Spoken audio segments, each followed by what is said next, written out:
This is Trophy Gold, Prison of the Hated Pretender, Part 2.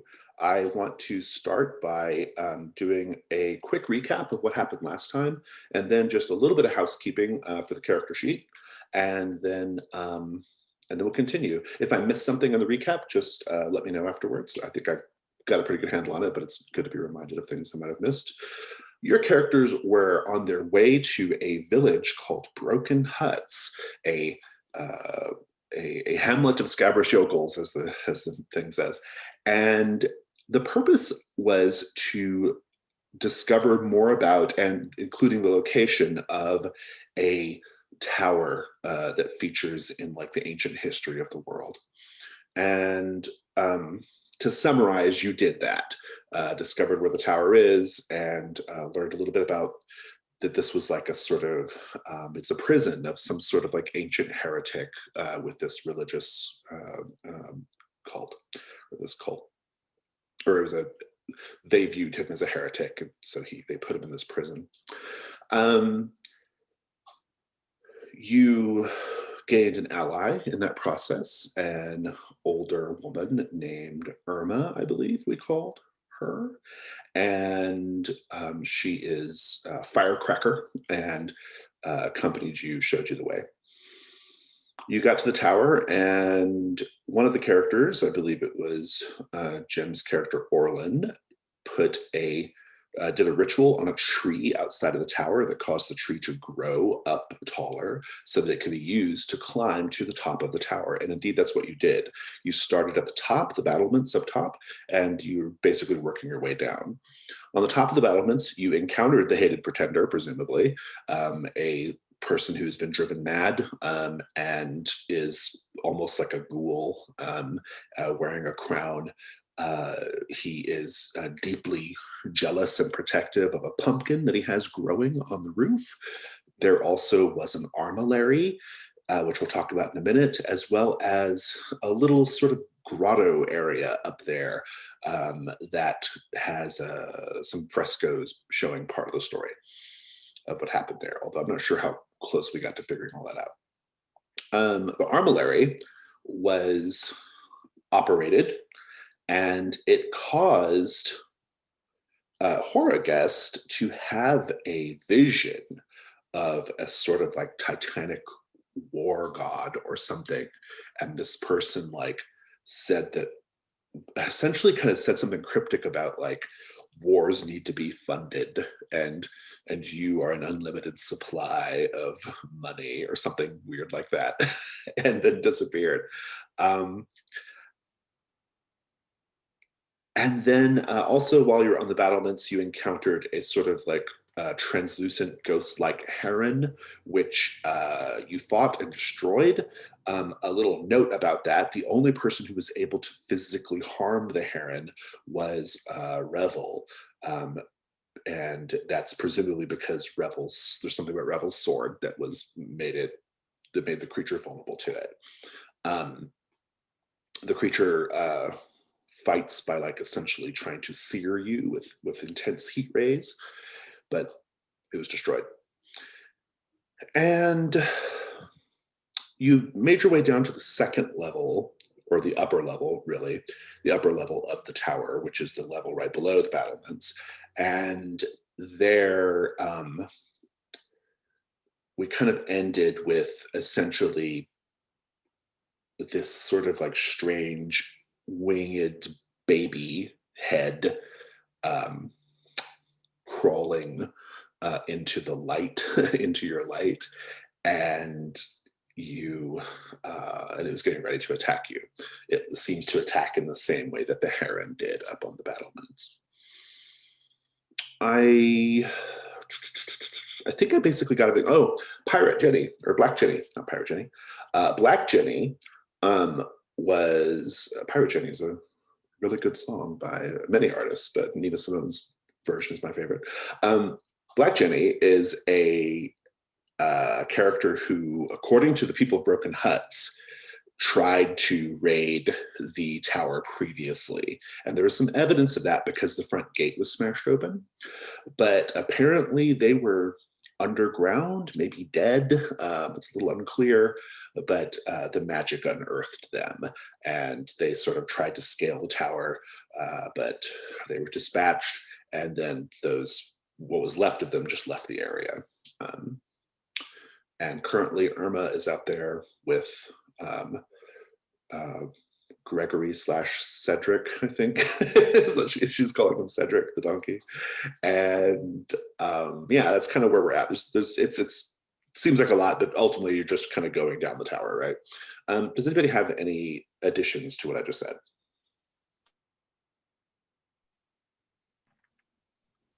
I mean, other than like the villagers used Black Jenny as a way to try and talk us out of it. Right. They were all like, "Oh, Black Jenny's already taken everything there. Right, There's not gonna be anything left for you." And so we figured she had gone there, raided it, and left. And so it was quite a surprise to find that she was still. She never left. Yeah. Underneath. Yeah. And also, Orlin got his hand crushed quite badly in the armillary while Horrorghast and Orlin were inspecting it. That is true as well. Also, let's talk about set goals. Thanks for that. In terms of set goals, you did not complete the battlement set goal, which is learn how to operate the armillary. Even though you made the armillary do something, you have not satisfied that yet. You don't have to. You may never satisfy it, but if you wish to, you can spend the tokens or try some other approach. The goal in the upper floor, just to remind you, is to locate the pretender's hidden treasure stash in the upper floor. Is the set goal. I'll type that in for you so you have it.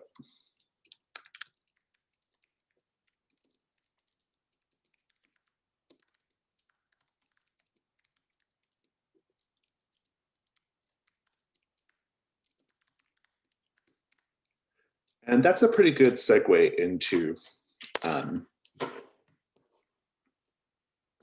housekeeping. So Drew knows the routine really well because we do this on our Saturday game all the time.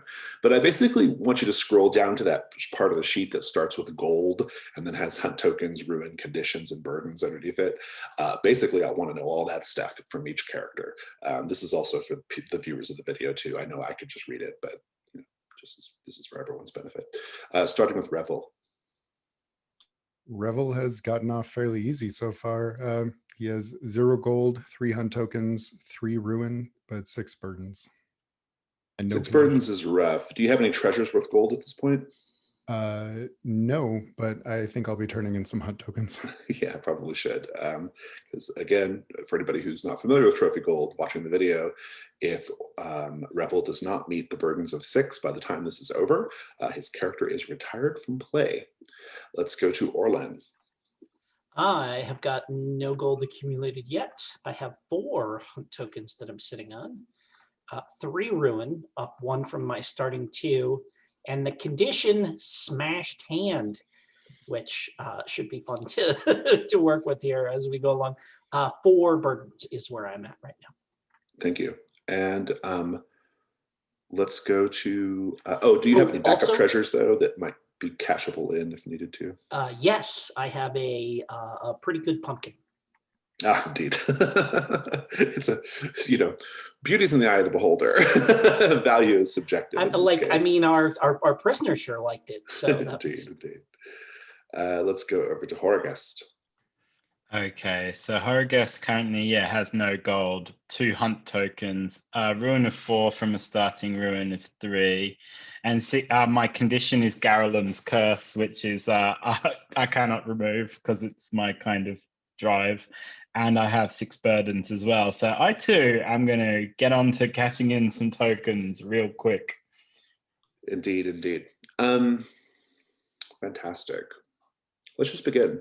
So if I recall correctly, who was on the upper, well, actually, let me just ask, who was on the upper floor getting ready to face this winged baby ghost creature?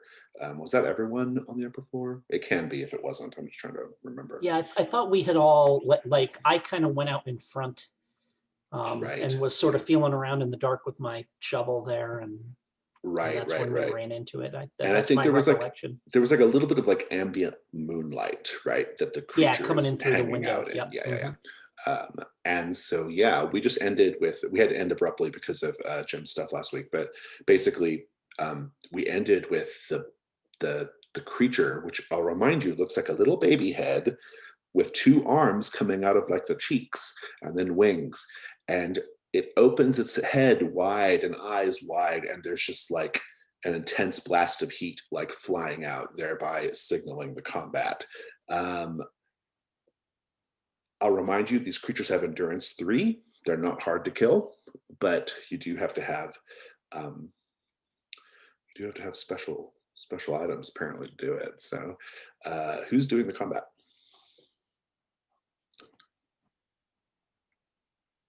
Well, I think Revel will be involved for sure. Since you have experience killing them. Yeah. You can just do it by yourself. You can absolutely just rush up and do it. And not, Rebel managed to kill it last time, so. If you don't want to, if you want to keep everybody else kind of safe, right? This might be a good strategic thing because the creature's fairly easy, and so might be worth just one of you doing it. Sure. Say how you're weak and roll your weak point, or how you're vulnerable. Weak point is 3, and I think Revel's just going to be so taken aback by this monstrosity in front of him that I think he may not be ready to throw that knife in time. Combat 1, go for it.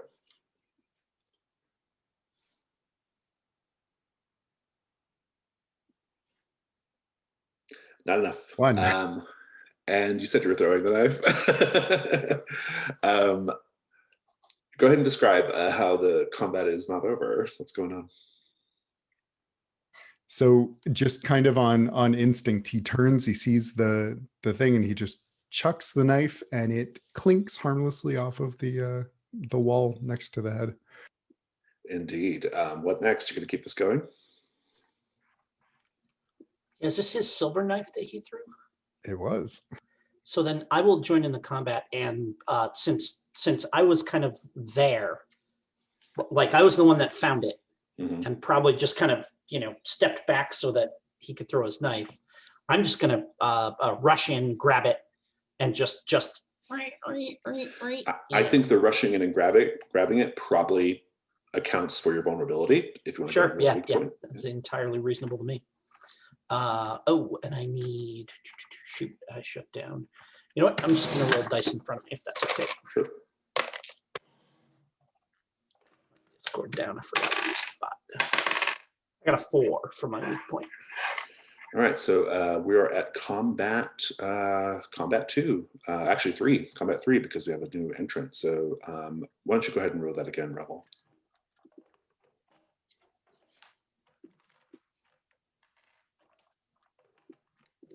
Nice, that'll do it. And no weak points were hit. The high is, total is 11.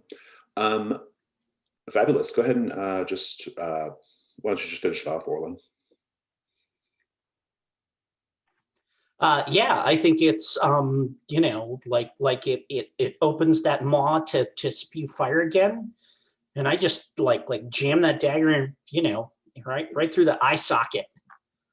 Kind of stir it around a little to make sure anything in there, it lets out that deathly wail that sort of like, and then disappears. So let's just have that moment, that scene post creature. Is there anything left on the blade, or does it just go away? Like there's nothing. Yeah, it's gone. Okay, nothing. They have no gold value.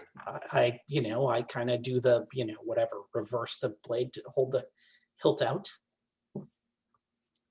Revel takes it and won't acknowledge that he missed his throw in the first place, and just kind of unders with thank you.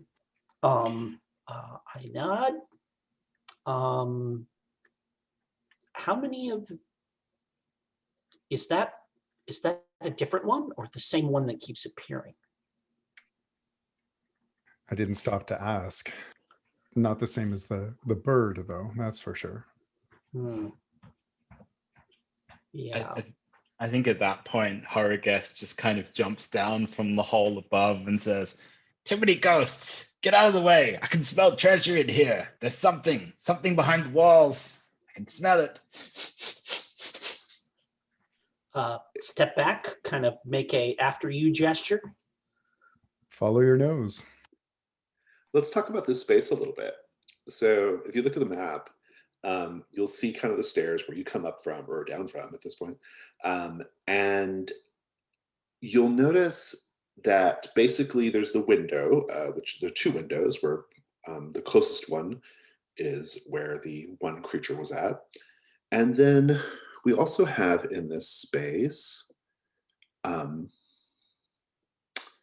well, the thing is you can't see much because you don't have a light source. And so you just have a little bit of ambient light from the windows, but you probably will be able to see what is there in between the windows. And I need to actually look it up and see what that is. So I actually don't know.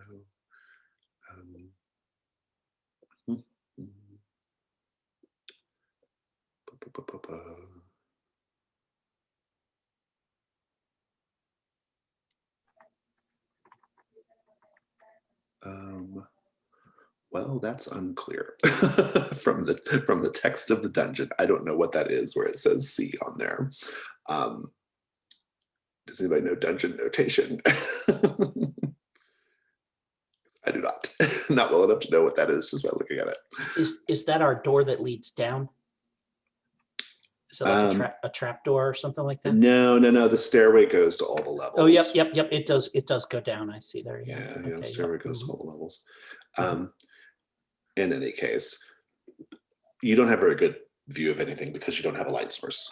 You have just a little bit of light from the moonlight coming in through the eyes, and Orlin described using the shovel to sort of like poke around, which we were kind of in the middle of doing. Horrorguest, what do you do?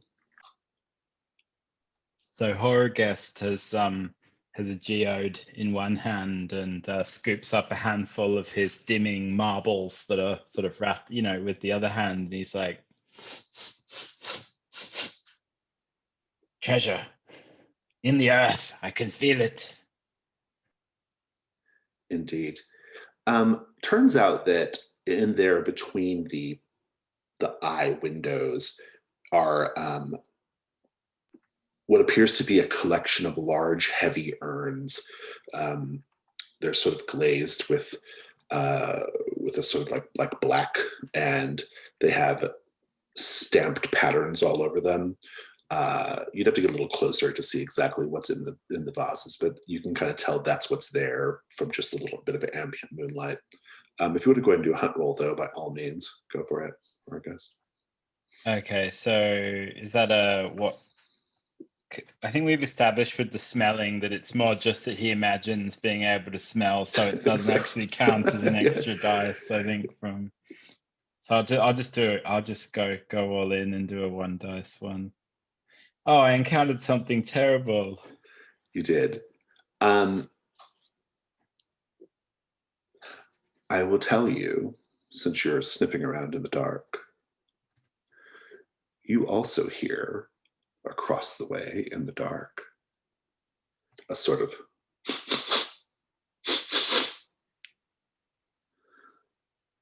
every time you go, it goes. What do you do? Don't echo in here. And then you hear a voice. I know what you're doing. You're smelling the air, trying to find my treasure, just like Black Jenny did. But we saw what happened to Black Jenny, didn't we? And the same will happen to you if you don't leave this place. Hello, Pumpkin Man. We've got your pumpkin. Stand aside or the pumpkin gets it. He says, I don't believe you. Show me. Who's got the pumpkin? It's Orlin, right? Oh, it's me. Yeah. Show him the pumpkin, Orlin. Threaten the pumpkin. And I grin to myself, and then I turn, and I'm like holding the pumpkin very lovingly, And I whisper to the pumpkin, don't listen to him. It's just us now. I'll take you away from here. He can't hurt you anymore. Treachery. This is treachery. How could you do such a thing? How could you lay your hands on something so singularly fantastic? You are so unworthy. Give it to me. Give it to me now. Well, I would, but you seem to think this treasure that you're guarding is far more important. Perhaps, what's that? What's that? You don't believe him? His treasure is more important to him than you? I like this as a risk roll. Yeah. Is the goal to get him to give you the treasure in exchange for the pumpkin? It is, yes. Okay, good, yeah. That's good. That's also, by the way, what the module assumes you attempt to do at some point. And as you do that, Hargest capers up and down and says, quid pro quo, quid pro quo. Good. I like it as a risk roll. This is good. Let's talk about dice. Well, let's talk about what could go wrong. Any ideas, James or Drew? I'm going to say that the whole time this negotiation is taking place, he's actually navigating the space easily in the darkness and just grabs the pumpkin. And now you don't have pumpkin or treasure. I was going to say the pumpkin could slip from your hands.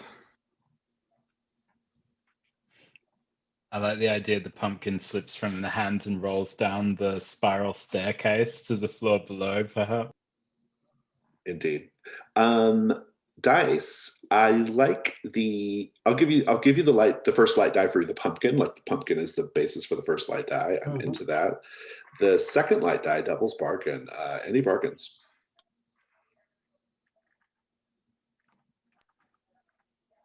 I think if it goes wrong, the pretender lunges and tragically puts his hand through the pumpkin.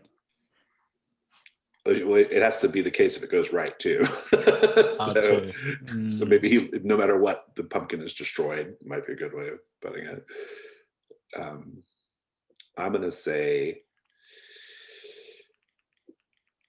no matter what, you realize too late that the pumpkin might be more valuable. Or no, that doesn't make any sense. I'm going to say no matter what. Go ahead, Drew, if you have an idea. I'm still thinking.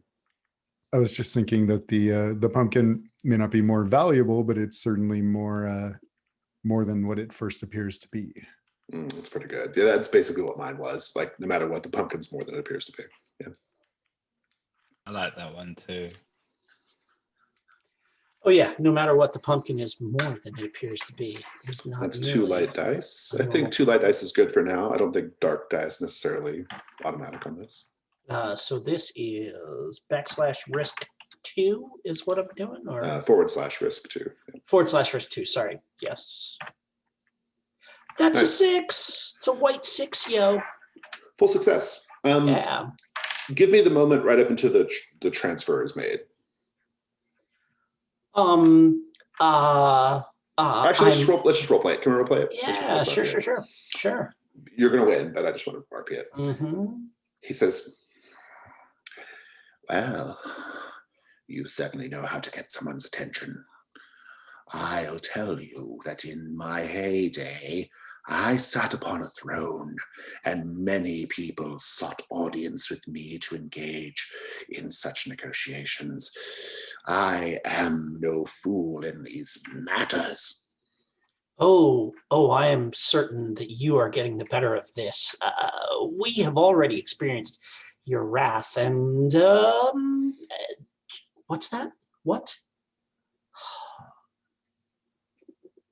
Well, I suppose.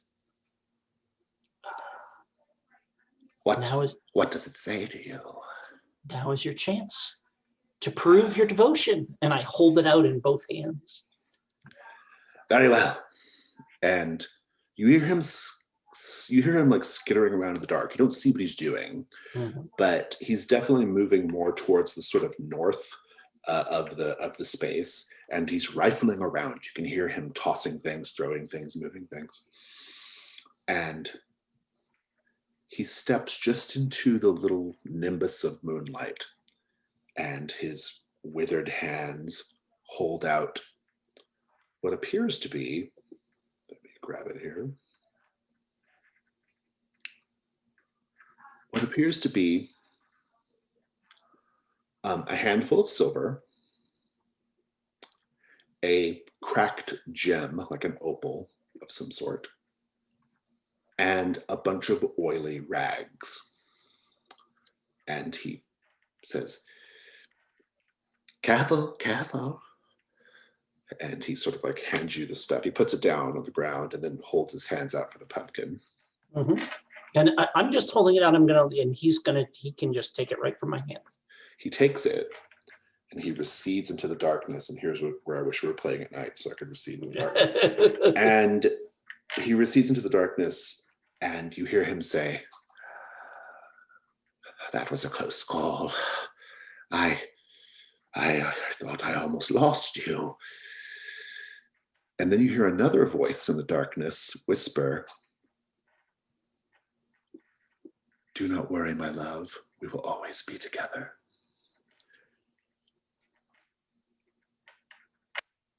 And then you just hear him moving away deeper into the darkness. Sekol satisfied. The total value of this treasure is 1 gold. I will grab up the silver pieces, since I'm right there as that happens. So also, I'd like to cash in a hunt token here for, whatever little extra bits of, or whatever, or maybe I cash in a hunt token and it's 2 gold worth of silver instead of just 1. No, it's No? one. Okay, cool. It's 1 gold. But if you want to cash in a token, I'll give you another treasure. Yeah, I'll cash in a token as well. I'll do the same as well, if I may, like cash in a token while we're rummaging around. You will both be able to find that collection of heavy, or not heavy, those collection of large urns that are over by the windows. Most of them are cracked and in bad shape, but you do manage to find some that are not, and so you can each take one. They have value to antiquarians, basically. Interestingly, the stamps on them all depict people doing unnatural things with birds. A lot of unholy congress going on depicted in these urns. Can I do the same for 2? Yep, you can. Yeah, you can all collect all the urns. Collect and sell the urns as you wish. But each urn is worth 1 gold. So. And that sorts the Sekol here. You can keep poking around the dark, or you can continue down the stairs if you wish. Chase the pumpkin man. He You're must have more treasure. It looks like there's a room to the north there. That's where he was rummaging around in. Got it. That's out of character, but yeah. Yeah, I'm curious to continue rummaging in that room. What do you do? I open the door, and you know what? Let me see here. If I've got anything?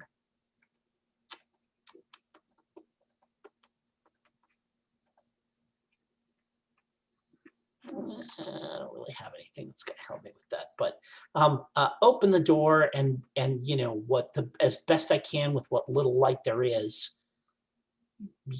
like I said, just kind of get in there and just rummage around by feel if there's anything else worth taking. He's in there currently. He is. That's where he got it. received Okay. to. Yeah. Oh, okay. Okay. And he'll say, "Haven't you already taken enough from me? Haven't I already had to deal with so many dark interlopers? First Black Jenny and her motley band, now you. But Know this, friend. No one will ever tell your story by painting it on walls. No one will ever remember you. I may not be able to leave this place. I might be victim to your calumny, but I am a legend. I live forever. Know this. It's all true. I come seeking your counsel, actually. Black Jenny made her presence known to us earlier, and perhaps if you tell me how to find her down below, we could give you some respite from her prattling. I have no more fear of Black Jenny. She is defeated. I don't know what brought her back, but I am not worried about her. No, the only thing worth fearing in this place are the ghosts, my tormentors, my jailers. How is it that they hold you here? Perhaps we could help free you. And at this, he just sort of, oh, I do not believe your lies, your trickster words. There is no freeing me. My penance is eternal. What's everyone else doing right now?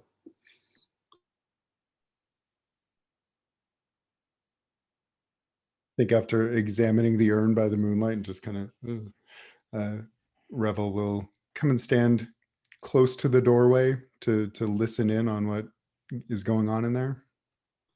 You'll hear basically all of that. What about you, Horgust?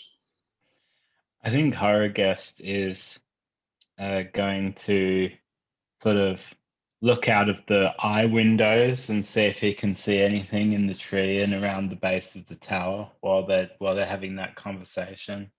Take a hunt roll. Okay. Let me just think about my case for this. Because I have construction as a skill, can I sort of try and figure out a bit more about how this tower is put together and like its design now that we're inside it? Maybe. Yeah, I think that's great. Yeah, absolutely. All right, I'll do a 2 dice hunt roll then. Oh, that's a 3. You encounter something terrible. I will tell you that you are not really coming up with much in terms of the construction. I will say this. There's literally nothing stopping the pretender from walking out, or at least nothing mundane anyway.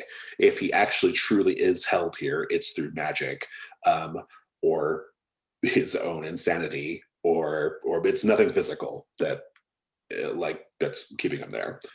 He could, if nothing else, he could clamber out the window to the tree. Like there's literally nothing stopping him as far as that goes. Nothing mundane. You'll also see Gregory and Irma down there as well. No sign of Black Jenny or the pirates, except maybe there is. You will notice across the way, Black Jenny and her remaining men have not left the area. They are skulking about in the tall grass. You could see them easily from this elevated position. It's unclear what they're trying to do, but they're out there. Horrorguest shouts down, Irma, get ready to fight! And Irma says, what? Get ready to fight! What? Oh, I give up. She's even older than me. And she just goes back to commiserating with Cedric. So Orlin, where's this going with the pretender? He's ranting like he does. He is ranting like he does.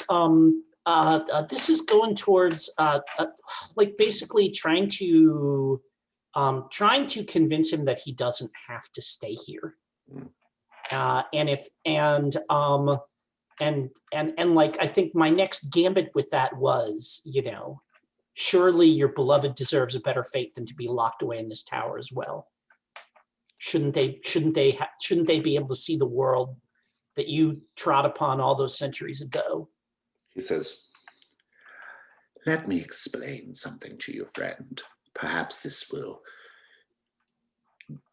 not be as obvious as I thought it would be. I have befriended this pumpkin because I've been trapped here for centuries. What makes you think I would continue this particular association once I am allowed to walk about in the world again? I'll be able to talk to real people, rejoin the royal courts of the world. Not that I mean to cause offense," as he coos over the pumpkin, "but we do what we have to do." And I nod and I say, "Yes, I suppose we do. I understand that. We will cost you no more. May we explore your tower?" "It is not my tower, it is my prison. Do as you wish. Mind the ghosts."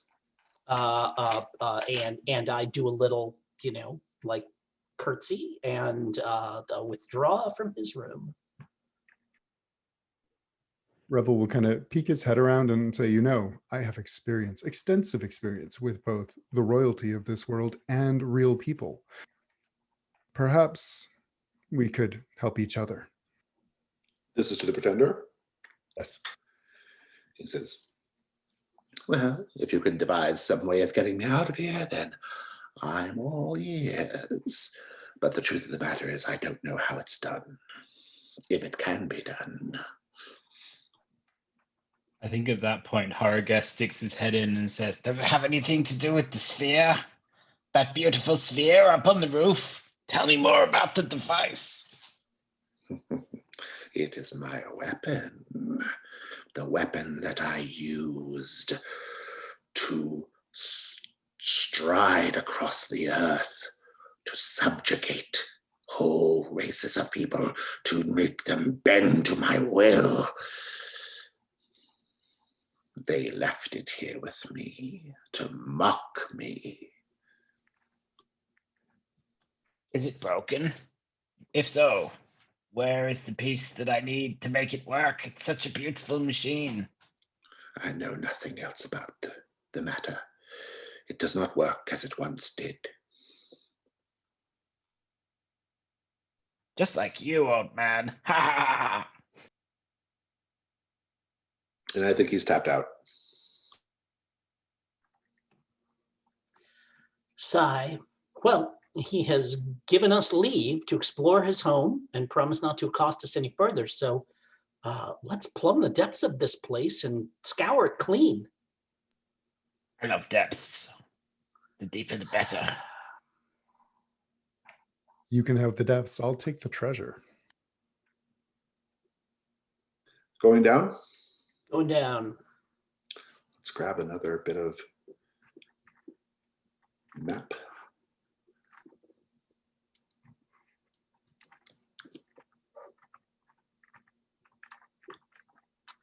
Yeah, and didn't we have a devil's bargain last time that said that we have to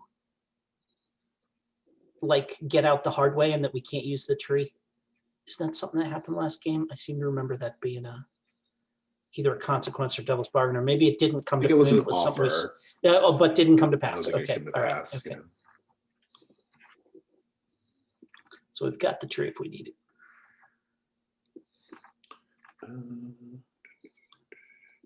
Okay, I'm uploading the next floor, the ground floor. I'll just pop that over the thing there. You take the stairs down, and a little bit more light coming in from the right-hand side. That's where the smashed open entrance is. Or a little light coming in from there, about the same amount as before, though it's still quite dark. until you light a torch or something. You're not going to be able to see much in front of you, except wherever the light is, which is just kind of right there by the entrance. What do you do?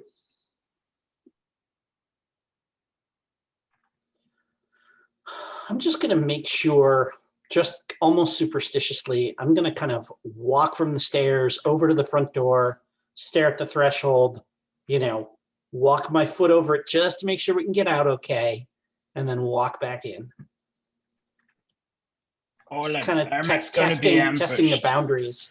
I kind of like that as a hunt roll, actually. It feels like a hunt roll. Yeah, sure. I'm not sure what the justification for another die would be. If you can come up with something, I'm open to it. But skill or equipment, basically. Yeah, not really. I don't think so. I don't have any that like there isn't a ton of stuff that there isn't really anything that makes sense here. This is just confirming that we're free to come and go. Yep. So this is like I said, almost more superstitious. So there's a 4 token, but something terrible. Take your token. You are indeed able to walk in and out, no problem. The terrible thing is you hear Irma saying, "Cedric, where are you going? What are you looking at over there?" And Cedric is wandering off into the tall grass, and Irma's trying to get him to come back. There are people hiding out there, Olin. We need the donkey and the old lady. Then you'll need to help me corral it, I say, as I start to, kind of exasperatedly stride in that direction. What are you up to, Revel? Revel is going to walk over to the, looks like markings on the floor in the center of the area and kind of crouch down and see if he can discern anything. Yeah, it's a little, just with the ambient light coming in from the entrance, you can't make out too much, but it appears to be some sort of, like just at a glance, like some sort of markings or plates on the ground. Give me a hunt roll, though. Would homes or rituals help? I'll take rituals. Yeah, that sounds good. A 3. You bend down to investigate these markings. You can't really make out what the markings are because the light's not good enough, but you can feel them. They are some sort of like stone plate in the ground, like impressed, like part of the architecture, like part of the floor.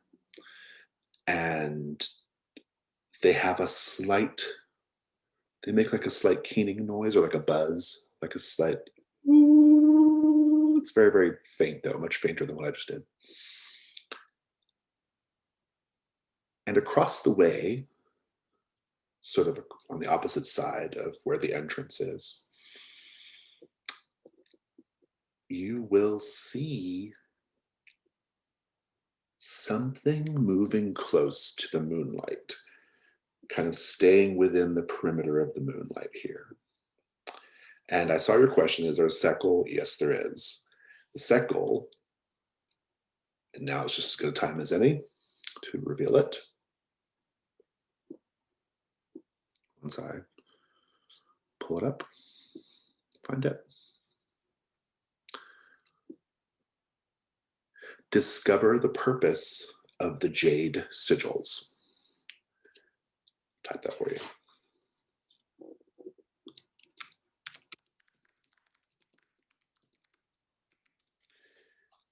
Across the way, sort of just inching into a little bit of moonlight that's sort of like just very, very there, like very faintly there. You see what appears to be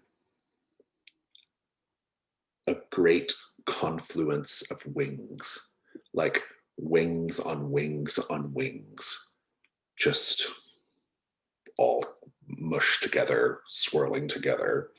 And this thing is just like kind of hovering ever so slightly in the light, watching you, I guess. It has no discernible facial features. But it stays, like if you look at the map, it stays on like the other side of the symbols. Like it won't be, it doesn't go across them.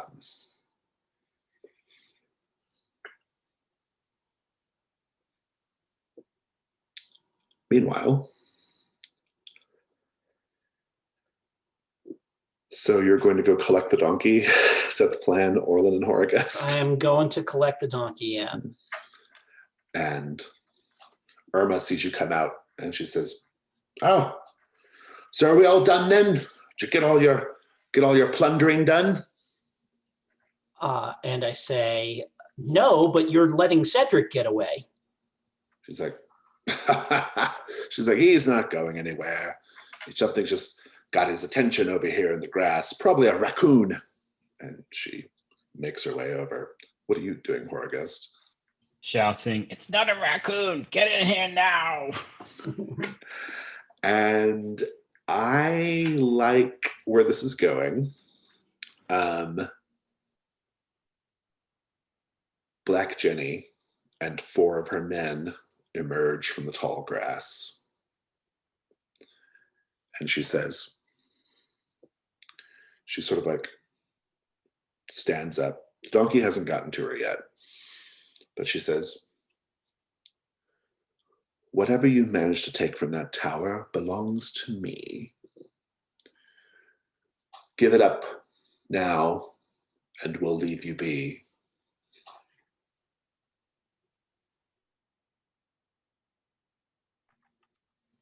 Yeah, and I just kind of shake my head, and I hook a thumb over my shoulder, and I say, the immortal lunatic tells us we don't need to worry about you. I think I agree with him. And I will just kneel down and put my hands into the ground and just blow up that grass that is all around them. In order to do what? To like have it grow, like, you know, like they're kind of like what is this, you know, like, I don't know, waist high, something like that? Is it just like Sure, yeah. scrub grass or something like that? That's a little taller than that, yeah. Okay, yeah. So I want it to like grow big enough that they're like stuck like in between the stalks of grass and stuff, like. You just want to entangle them. Yes, yeah. Okay. Yeah. Just tie them up. I like that. And Horagest, you might be able to get help in here, unless you have another idea. My idea is to unfall Irma and the donkey, and then like try and get them to float over to us. I like that's good. Yeah, I like that as a justification for a help roll. To be honest, I think that's pretty good. Yeah, but I think that makes sense as a help roll. I like that. Yeah. That's good. Okay, so risk roll. What could go wrong here? Ooh, I don't know. A whole lot. I feel like a whole lot could go wrong. Yeah, So I think probably the worst thing is you things. have to combat these people. It's probably the worst thing. That's my thinking anyway. Any other thoughts? I think maybe somehow we cut off our access to the entrance, and we're kind of trapped in on the ground floor. Interesting. Unfall works too well. Yes, could be very good as well. Like all that. Good. Dice. Light die for plants, I guess. Yep. And Devil's Bargain.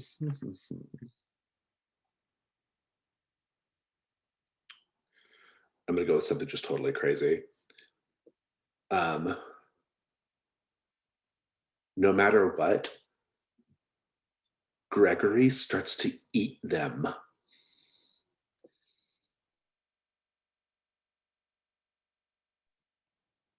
I think no matter what, we finally get to see Irma's like fighting metal. You know, that was from our Stars and Wishes last time. I want to see Irma like duke it out.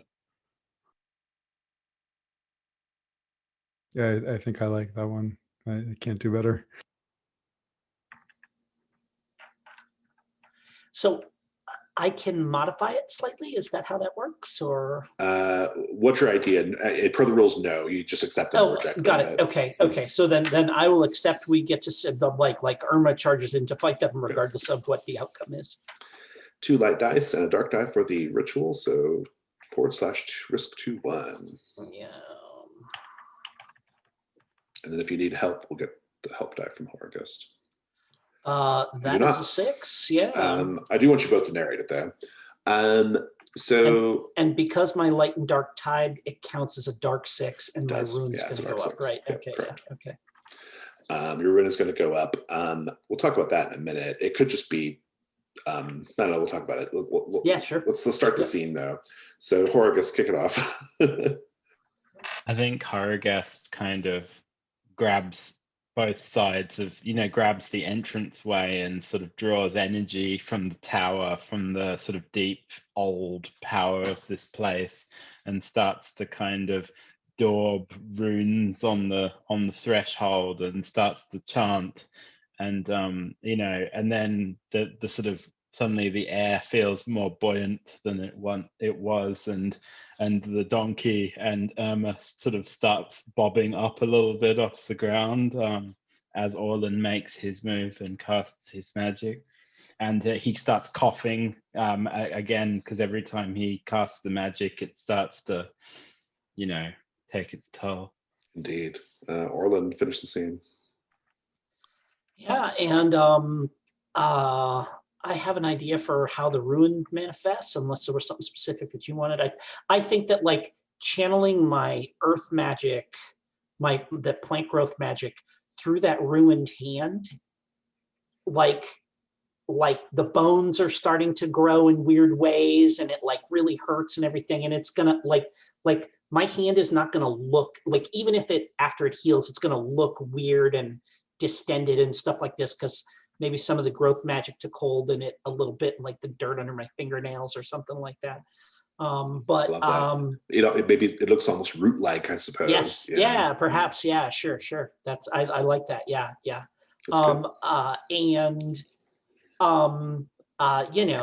There's that thing where like I grit and it starts to, and maybe even it's starting to kind of like pull my hand down, and I got to kind of like this. The grass kind of starts to grow and twist and tangle, and it, suddenly it's 18, 20 feet high, and they're all, stuck in amongst it and all this kind of stuff and everything. And it's less that it's all wrapped around them and stuff like this, but that suddenly they're in this, like there's just not room to move between them. And they have to, push really hard on these big, heavy stalks of grass to even move around at all. And it's kind of stand up, I do one of these and I say, that should hold you for a while. Awesome. Let's take a 5-minute break and we'll come back and continue. Okay. I do want to add that one of Black Jenny's men does not get tangled up by the grass, and Irma leaps forward like a cat and just wails on him. It is like swinging and clawing and tearing, and you see her actually peeling away with her nails chunks of his flesh. It's just like falling off. It's sloughing off. These appear to be undead creatures of some sort, and she's just like tearing it apart, and it just like crumples down at her feet. And at the end, they're all tied. The rest are tied up. She's sitting there and she's just like,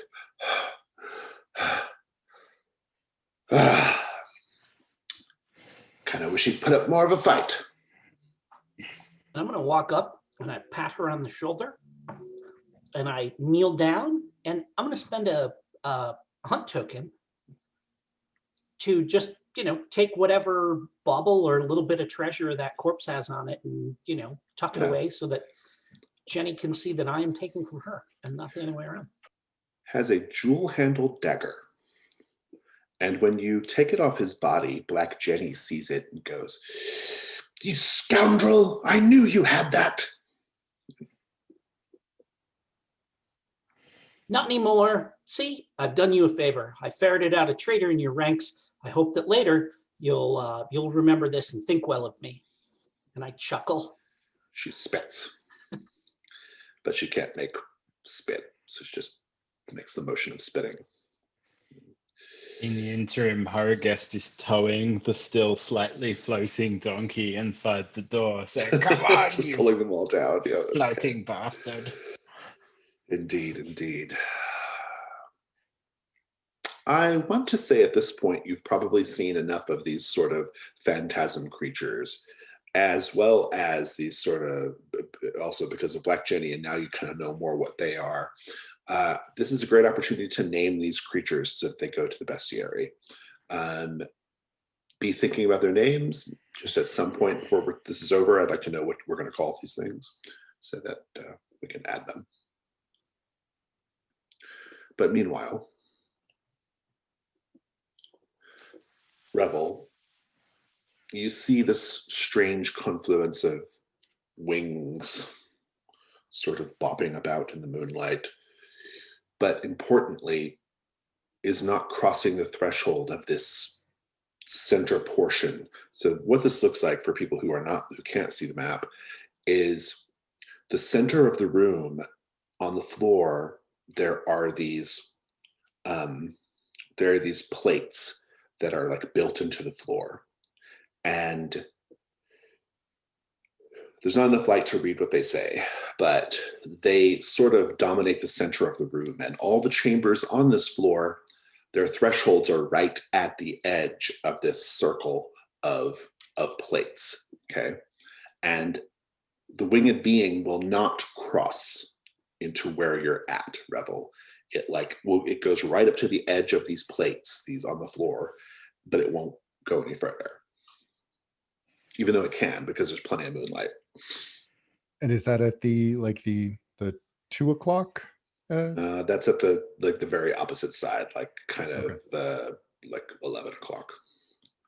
Gotcha. Okay. As we're looking at it.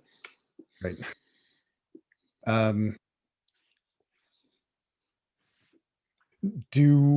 Does it give off, like, is it threatening?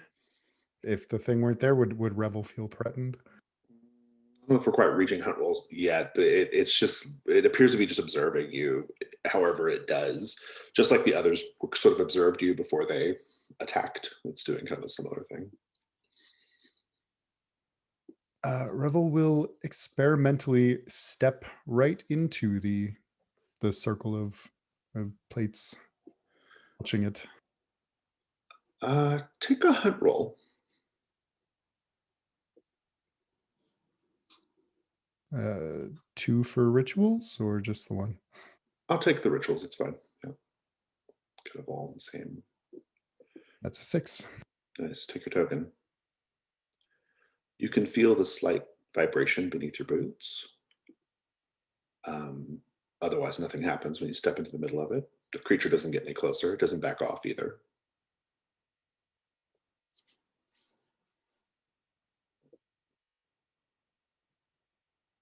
I think Revel will just kind of say, "So are you stuck here as well, or are you the jailer?" It makes no reply. Not feeling talkative. He will take a step toward it with his dagger point out in its direction. You step toward it, and it begins to swell.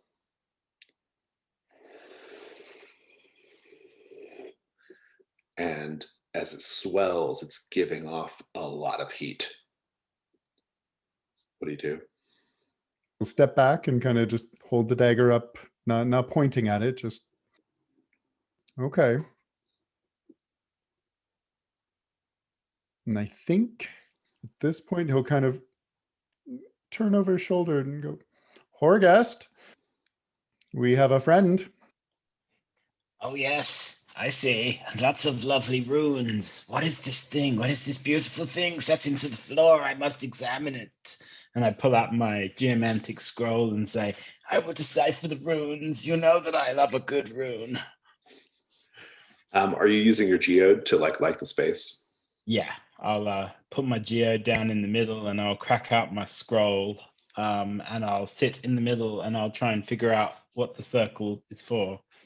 Yeah, take a hunt roll, 2 dice. Okay, let's hope I have slightly more luck than I have so far this session. 5 is better. Take your token. Done. These plates are indeed stone. They are actually jade. And what is your... They are definitely arcane. The sigils are arcane in nature. You can deduce that much. It's not like words that are easily readable. And tell me about the item that you're using. I have a scroll that is a scroll tube mystery scroll. Mystery but scroll.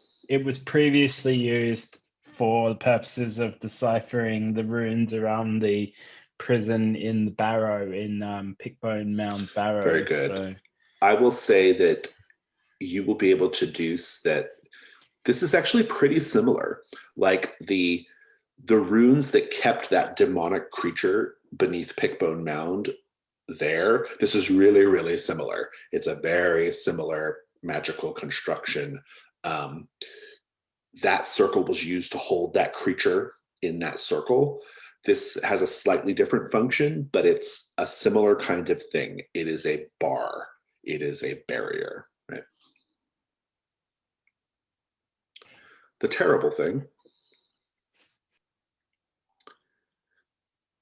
you will notice that there are more of these strange ghost-like creatures bobbing up from below because the stairway keeps going down and they're coming up from below. They seem to be attracted to your geode and you'll see them there. One of them looks like a heron. Another one looks like the baby with the wings. And then this third one looks like, it's the last one to come up. It looks like a stained glass, like a three-dimensional, or not three-dimensional, but like an animated stained glass figure, an eagle-headed knight is what it looks like. And they all just come up from the stairs. They float up from the stairs from below. But again, they seem bound by, like, they come up from the stairs and they go right up to the threshold, but they cannot go across the symbols on the ground. I am going to say, I think that I can interfere with this circle to make its effect bigger, but I need fuel, I need energy, lots of energy. We'll squish them against the walls.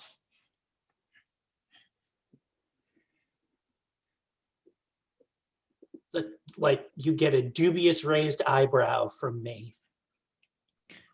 Come on, interfering with magical circles is one of my specialities. Right now, the magical circle is what is keeping us from being immolated. I will tell you this. Actually, does anybody have like a sort of appraisal type skill, anything like that? I mean, I've got symbols. I mean more like the value of things. Oh yeah, nope. I'll just tell you generally, vaguely, the jade would be worth a fair amount back in Fort Durin. Yeah. Mm-hmm. So. Mm-hmm.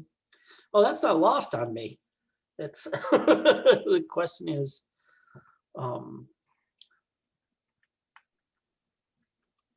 we can pick out the jade once we've stopped the vengeful ghosts from eating us and shooting beams of heat at our faces. All right, you said you need fuel. Elaborate.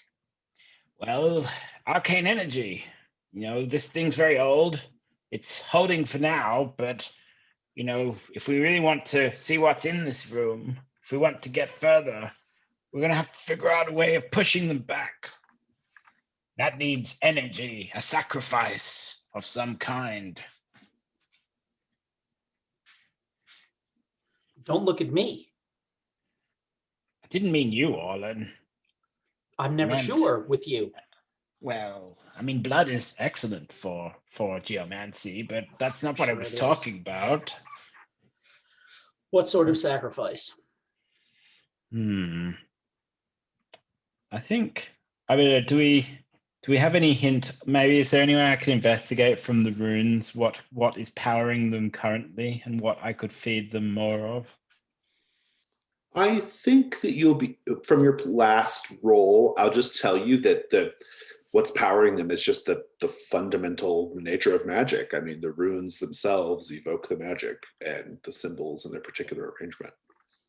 Do they constrain the diameter of the circle? If it's already drawing from the ether, as it were, is the thing that is keeping the circle in its current constraints just written into the runes, or could I daub more runes and extend it? I think that's maybe possible. Yeah. I'm open to any idea, really. I mean, but at the outset, the jade plates, because of what's carved on them, the jade plates are sort of inherently magical, right? And so they are keeping the things at bay. However you want to enhance that, I'm open to. So is my understanding that they are also stopped by the walls? Is that correct? That's a little less clear because one of them was able to peek out a window, if I remember correctly. Yeah, but they're not like because we're where the entrance is there, Mhm. and then the circle is then the circle kind of blocks all the other ways to get at us. Right. But they're not just like coming through the walls at They're us. not. They're there like Right. okay. They cannot float through the walls. I think my thesis is if I place my geode in the middle and I channel more energy through my geomancy into the jade sigils, I could extend the circumference of the circle and push them back, and then we could get a chance to see what they're guarding. I like that. I think that's great. It's a risk roll. You've described it pretty well, what you're trying to do. What could go wrong, folks? It could, the bubble could pop. Yeah, I think the jade sigils shatter. Revel would help in this, by the way. I mean, I think the other thing that could go wrong is that it has the opposite. Not the opposite effect. That's too but that he messes with it so that it works on us, so that it keeps us out too. Like it acts as a barrier to us the same way that it does for the ghosts. Dungeon over. Yeah. Yeah. Well, I don't know dungeon over, but like we got to come up with other ways around. to. Yeah. That's good. Love all that. Okay, so let's talk about your dice. What do you think for skills or equipment, or the environment? I have the geode. I have rituals as one of my skills, and rituals, and I great. have sacrifice. So maybe I could sacrifice. I think I realistically, it's going to burn out one of my 3 geodes, and like it'll crumble to dust. Love that. So there's your first die. I think, yeah. So that's definitely what I'm going to do with that. Yeah. Devil's bargains.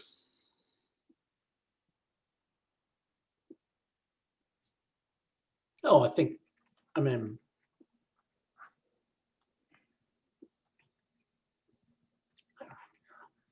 What if the knight has something to say? No matter what one of them speaks. I like that. My offer will be, no matter what, you have to sacrifice all your geodes. It's more than you thought. It needs more power than you thought.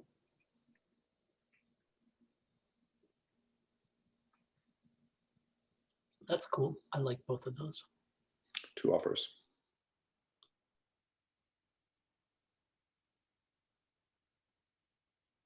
Any more? Or... No, Jim said he No. was cool with R2. Okay, cool. I think I'll pick the bird knight will speak. Very good. And what about the third dark die? Is it maybe? I think because this is kind of a ritual, I think I'm just going to treat it as a ritual and I use think it's dark inherently die. dangerous just because of what Yeah. you're doing too. So yeah. But even though it's not an explicit ritual, it's also Mm. kind of essentially a ritual. So I'll take that as well. Fine. All right, let's do it.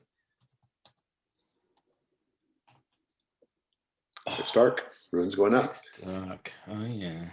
How are you helping, Rebel? Revel is he knows some witchcraft, and I think whatever Horgust is doing in the channeling, he'll lend some of his own. Nice. Good. So let's just describe it. Like give me the scene here, Horagust. Like, how does it start? What's going on?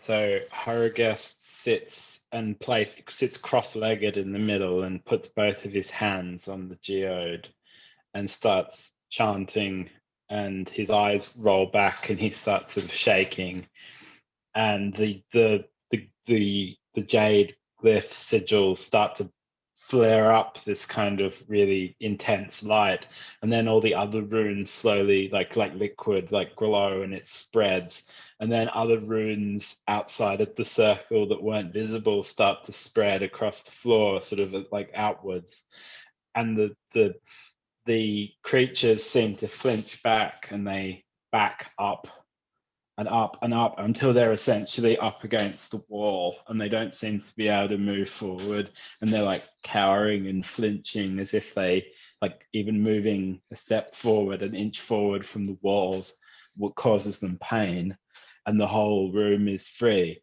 But then Horagast basically coughs and coughs and coughs and trembles, and he looks down. And am I allowed to make my own ruin effect, or would you? Oh, go for Would you it. like?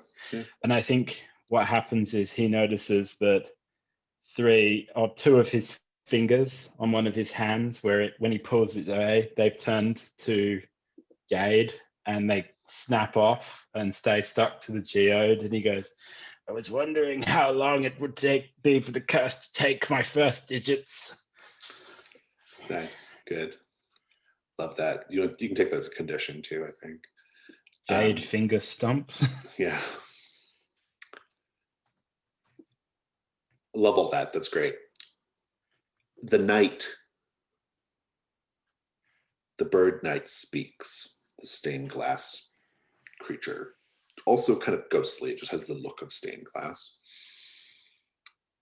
It speaks with a voice that is very hollow and like it's not accustomed to speaking.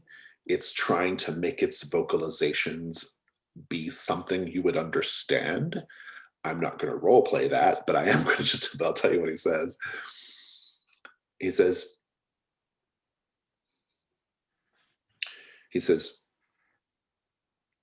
we care not what you do here. Just do not free the pretender.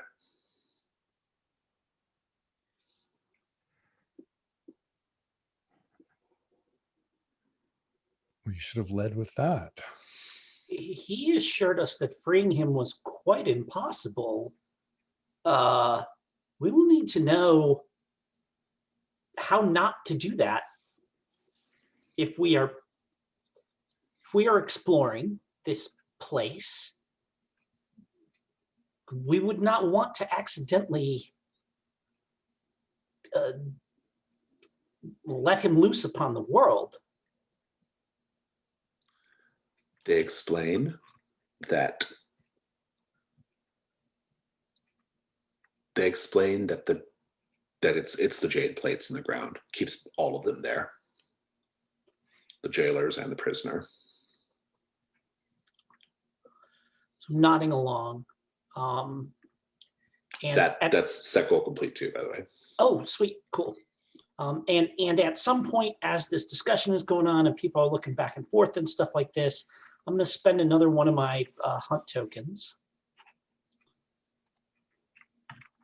And there's a couple of pieces of jade about this long, like roughly that thick, sitting on the ground that I'll just kind of yoink. Just kind of leftovers from when they built this thing. Oh no, it's Torghast's fingers. Oh, nice. Okay, good. Yeah. I'm going to take a token and snatch one of them back and say, this is my favorite finger. I'm keeping this one. And I'm going to spend a token to keep one of my fingers as well. I sigh. That's beautifully, fair, I suppose. beautifully rendered jade finger, 1 gold.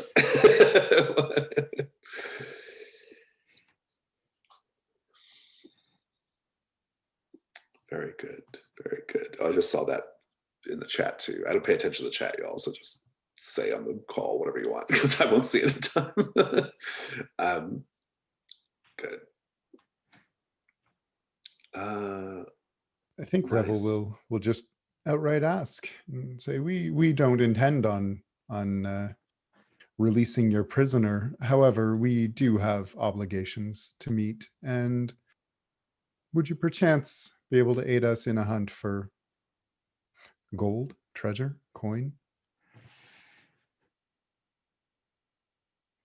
They say if you swear not to free the pretender, they will tell you what they know.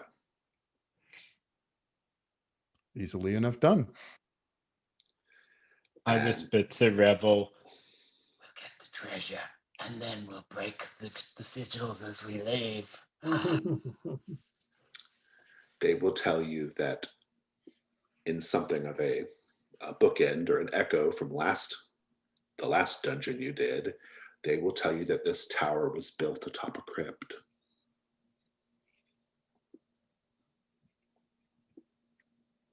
Another crypt.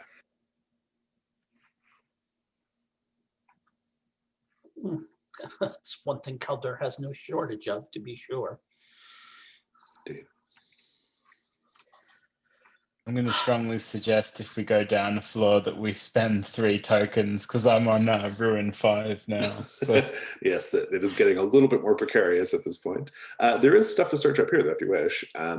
You have like essentially a sort of whole, like 2 rooms basically at the rear part of this bottom floor, kind of like where the creatures are kind of pressed up against, or at least one of them is. Yeah, my eye catches sight of something that looks to be like an altar or a throne or something like that. Yeah, let's just talk about what you see. So now that you can walk through it freely without being bothered by these creatures, at least on this floor. Gotta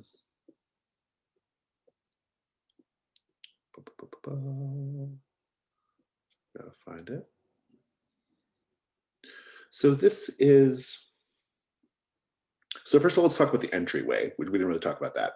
The entryway, which you've walked past a few times now at this point, is mostly just it's just floor kind of covered with like small rock piles, wind scattered dirt, dry grasses from outside.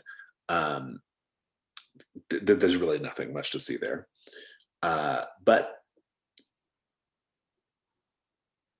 beyond, on the other side, this is, in the module, it's described as the Museum of Horror. It's a series of galleries, or like little exhibits. All along the wall, we have these large relief carvings, all damaged, but they sort of are carved in sort of bas relief on the wall. And the center of it, there's a throne. That's what that thing is that you point out on the map, Jim. The carvings are in very poor condition, smashed, chiseled, faces scratched off, that kind of thing. But they seem to be telling a story of some sort. And then the throne is sort of covered in like these stone knobs, like where you would sit. And the back of the throne looks like a set of downswept wings. And then carved at the top of it are the words in quite big letters, despised by God.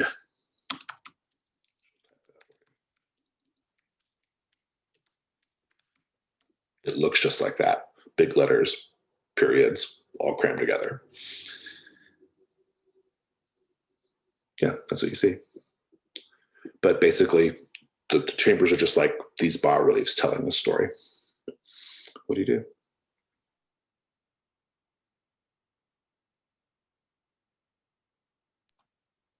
I think I'd like to inspect the throne more closely. How so? I want to see if it has any like hidden compartments, or if I can learn a bit more about if there are any more inscriptions or anything interesting. So just sort of tapping around, or yeah, okay, sniffing, always sniffing. Indeed. Take a hunt roll. But I will use my construction skill to actually know what I'm talking about. I like that. Finally, 6. Some luck. Take your token, but you can't figure out anything. There doesn't seem to be anything special about it, apart from just what I've described. Orlin, what are you doing?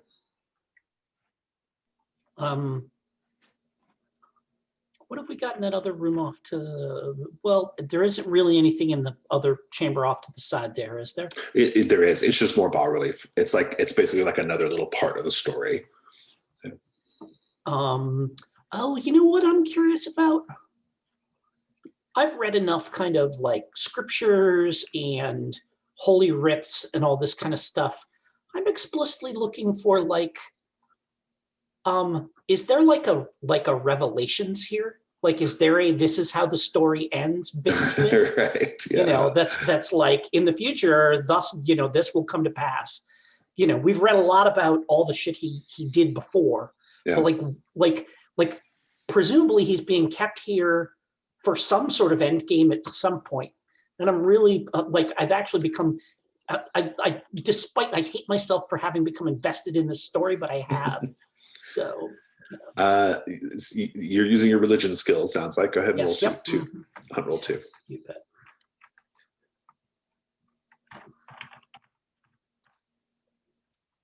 Something terrible. And so 3 is high. Yeah, how does the story end? We'll take that for a minute. We'll just sit on that for a minute. Revel, what are you doing? Could I exchange a hunt token for maybe prying off a piece of the bas-relief or something of value? Of value. Yeah, absolutely. Spend the token. One piece of the bas-relief is in reasonably good shape. It can be pried off. It's not damaged in any way. It depicts. It actually depicts you realize now that it's the armillary. Kind of like not a lot of detail, but you can tell the basic shapes. That's what it is.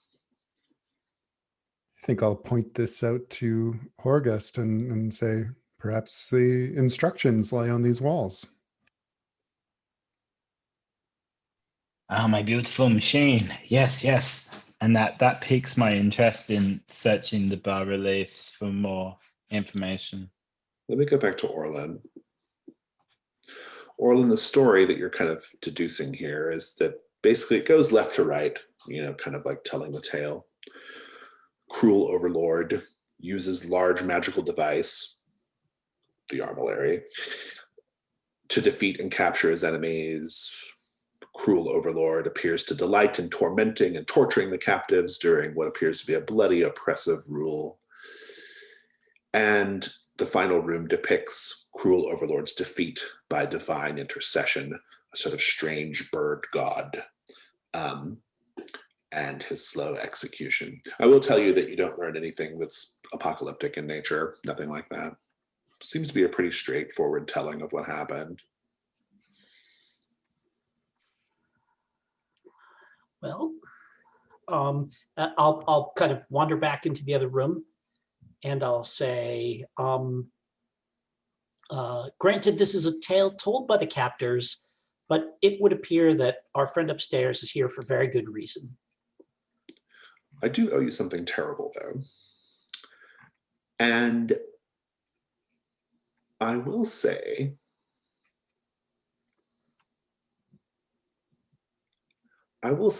that you hear Black Jenny outside say, "Ah, I've managed it. I've managed to get my arm free." And she's gradually cutting her way free, getting her way free. Yep, I assumed that was going to eventually happen. Oh, yeah. So. So, Horgus, you said you were more interested now in the story. I told you the story, basically. But if you want to go deeper, you may be able to do that.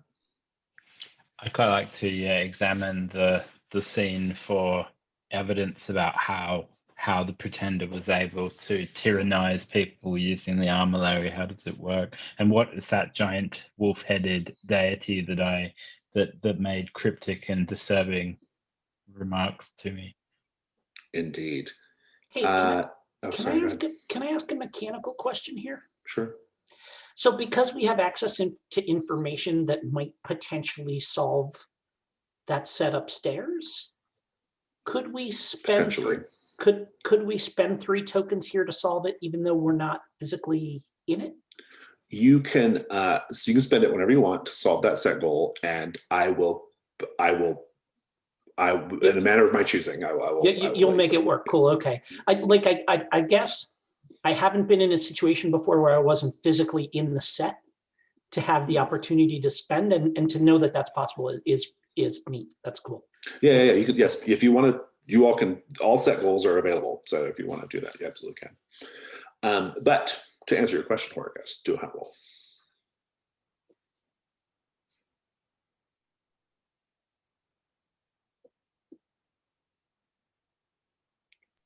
So I didn't realize I was muted. I'll do that. Can I use my knowledge of how the armillary is put together, like from my previous examination of it, to sort of get an extra dice?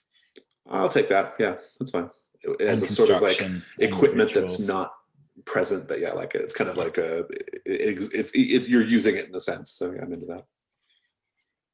I got a 5. Take your token.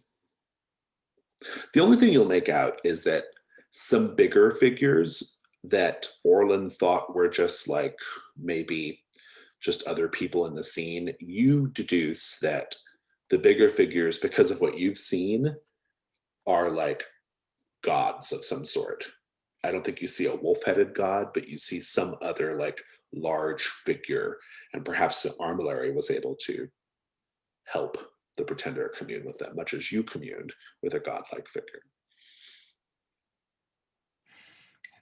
Can I cash in 2 of my tokens to find a particularly interesting bit of treasure when I'm looking? Absolutely, go for it. Okay, I'll do that then.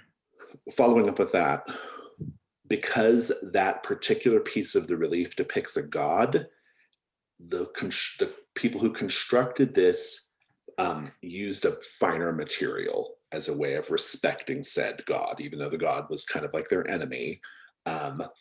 This particular bas-relief is actually carved from a beautiful mica.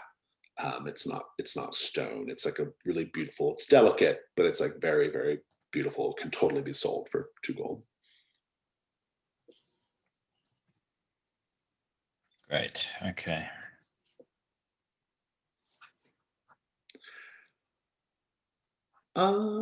What else? I'm not sure how much more there is to learn here. Feels like we're pretty close to being done with that. There are some stairs going down. Shall we raid the tomb, gentlemen? Yeah. Why not? This might be a good one for some of you to use some of our tokens as well. Yeah, Horgus is on the knife's edge here. If you go down the stairs, I will tell you the next set goal for the lower area, the crypt area. Crypt set goal: explore the crypt without disturbing the phantasms. I am happy to kick in if each of you kicks in 1 hunt token, I will kick in a hunt token, and we can just skate our way through this. Let's do it. I have concerns about gold if we just skip through it. You won't be skipping through it. It'll just basically you'll be allowed to explore without being bothered by the phantasms. Yes, without disturbing the phantasms. Yeah. And we have a hint from the spirits that there might be treasure down here as well. So. Okay. All right, I'm in. Yeah, spend those tokens. What's everybody at right now, token wise? I've got one left after the spend. Okay. I'm out. Great. Yeah, me too. I have none left. So one between you. Okay. Going downstairs, heading to the crypt. Let me grab the last bit of the map.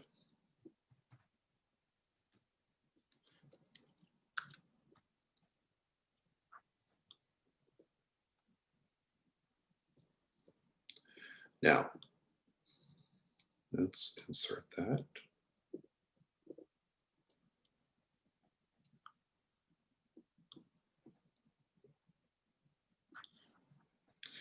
Now this area begs some description. There's a lot going on. But you go down and the stairs wind down, scattered with detritus and bones, also a quite heavy smell of piss and shit. The pretender might use this as his commode.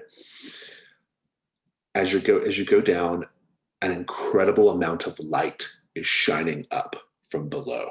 You're going into a very, very well lit space, so much so that you have to like adjust your eyes a little bit as you're going down. The circular chamber is brightly lit by a bunch of glowing gemstones that appear to be set in the ceiling. The gemstones are mostly glow in light blues and yellows and whites. Okay, but they're very, very bright. There is the whole area is sort of sheathed in like a sort of pale gray stone that's been polished to a very, very high sheen. So you have to imagine this brightly lit space with very, very high sheen, smooth walls all around you. In the center of the room is a 10-foot circle covered in like a mosaic, basically. There's like a mosaic in the floor. And then all along the southern wall, there's a pair of slumped, mummified corpses in sort of bronze or maybe copper, some sort of brownish metal armor. And there are sarcophagi, marble sarcophagi at various spaces. All are opened. And then there's another sarcophagi, which is much more ornate than the other three. And that more ornate sarcophagi is behind a set of bars, but it's also open, and its person in it is like in the sarcophagi. It looks like the other three were opened and the figures were taken out or fallen out or something. So that is what's going on in this room. There's a lot here. The most important detail, however, is that there are dozens of these ghostly spirits bobbing up and down around the ceiling where the concentration of light is coming from, but the whole room is lit. They have access to the whole space. There's many, many, many of them. They swell a bit when you come down there, creating quite a lot of heat in the room. And they are various shapes, various bird figures. I would like for you all to sort of paint the scene with me a little bit. Describe one. What sort of bird-like figure is one that you notice taking? What does it look like?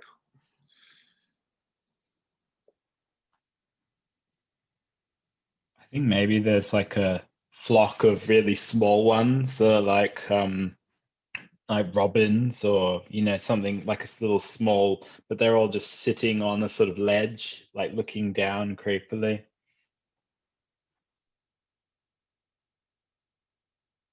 think there's one that's like a large hummingbird. Its wings are just a blur suggestion more than wings.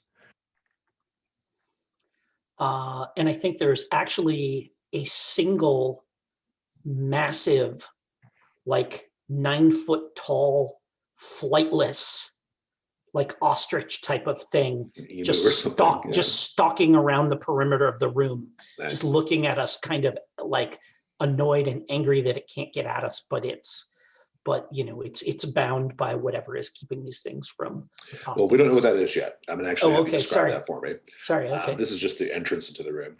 Yeah. I'll say there's another one that's actually just like a collection of eggs, like floating in the air, like a constellation of eggs, or not a constellation, but like a sort of planetary system of eggs just sort of floating around a sort of bigger central egg.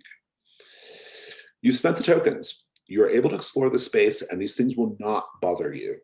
I guess I want to know how. Like, what's the scene here? How do you get them to like leave you alone? Is it just because of your agreement upstairs, or is it something else?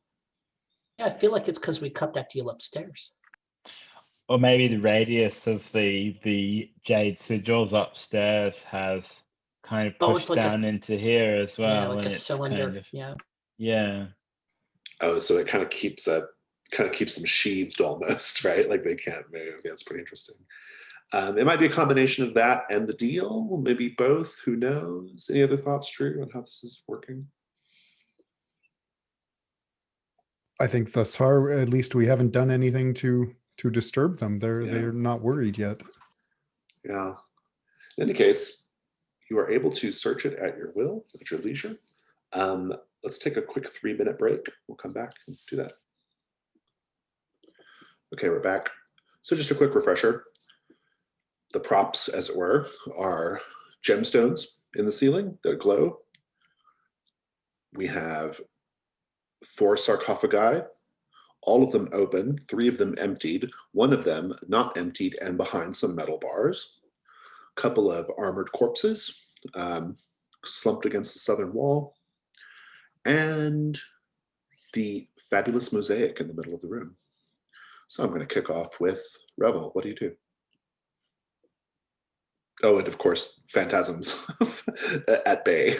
So I think with a look of awe, interest, he'll kind of just tease the feather hanging from his ear as he looks at the bird-shaped things all around him and approach the mosaic and see what he can discern.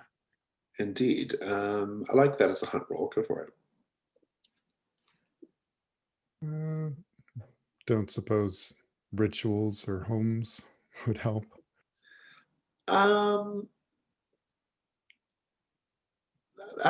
Maybe. Yeah, it helped you last time. It feels like a similar kind of thing. Go ahead and you can use that roll. 6. Take your token. So the mosaic is delineated by a sort of raised ring in the floor, right? It's kind of inside of that. And painted on the outside of the ring, or painted on the ring, I should say, in archaic but nevertheless readable letters. You know how like some role-playing game books I won't mention on the video use that funny S that looks like an F, like that kind of old-timey. It's like that. It's like old-timey letters that like it takes you a minute, but you can figure it out, right? It says, "These sainted dead shall be free to roam the night's heavens." And the mosaic itself is basically like spiraling skulls in somber white and gray. Some have sparkling eyes made from what appear to be glass chips or gems. That's what it is. Cut over to horror guest. What do you do? I think I'd like to have a closer look at the sarcophagus behind the bars.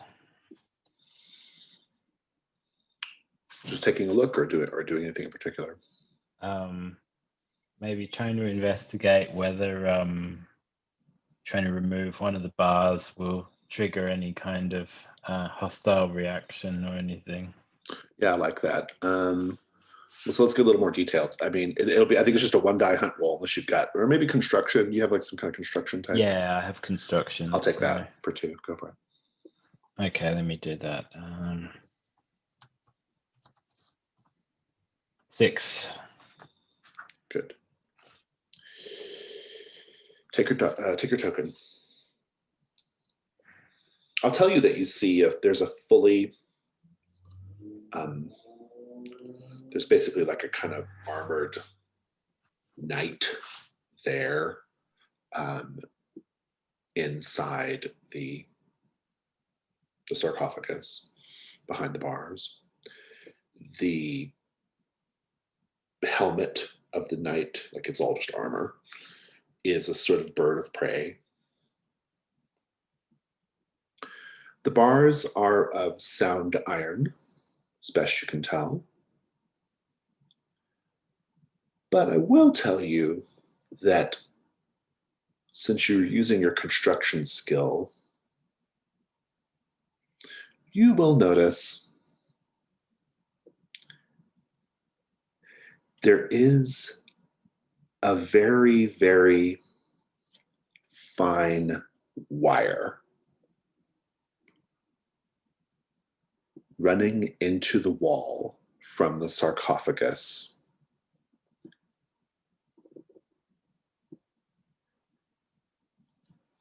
And then as well attached to the bars, which appear to be one construction can be lifted. I'm going to try and rig the string so that it doesn't get pulled, and then I'm going to remove the bar. Indeed, we'll come back to that in a moment. What are you doing, Orlin? Eyes wide, I just hop up on top of one of those sarcophagi. Well, they're up against the wall. They're up against the wall. Standing, Okay, yeah. so then maybe whatever. I clamber up the side of it, and kind of like if it's a thing where like it tapers in at the head, I'm literally sitting astride it like it's a saddle, right? Okay. After I've clambered up on top of it, and I whip out my crowbar and I start going to work on one of those glowing gems in the ceiling. Very good. It pops out easily. Boop. You'll have to collect more of them to get up to gold value, but Yeah, you are sure. able to do that. Yep. Oh, no, good. Like I look at it and I say, good start. And I just start Indeed. working on the others. Yep. Popping the gems. Sounds good to me. You can be doing that. Go back to Revel for a moment. What are you doing now? Seeing that, I think he'll try and levitate up to the ceiling himself and start grabbing them from the center of the room. Indeed. With float. I like that. Do I need a scroll here? You are using a ritual, so maybe. Yeah, I think that's good. To reach the center ones, you might have to do something like that, unless you want to get something to like stand in the middle like of the room. It would be on the mosaic, but that's probably okay. But if you just want to float, that's fine. We can do a ritual roll. Yeah, I think he'll just float up there. I think what you've described is fine in terms of goals. Let's talk about what could go wrong. I think what could go wrong is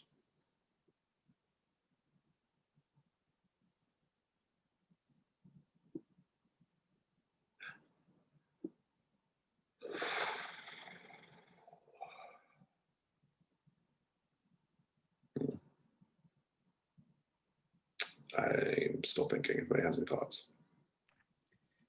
Yeah, he pulls the wrong gem and the whole room goes dark. And we got to That's work in the pretty dark. good. Yeah. I'll say that one of the gems is trapped.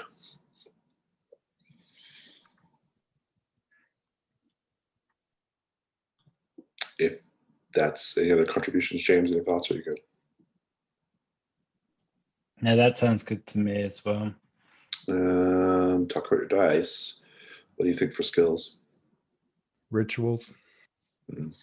Oh, well, you're doing a ritual to do the thing. Yeah, that's fine. Okay.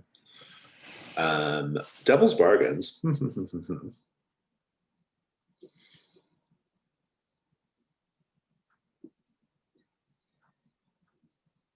No matter what,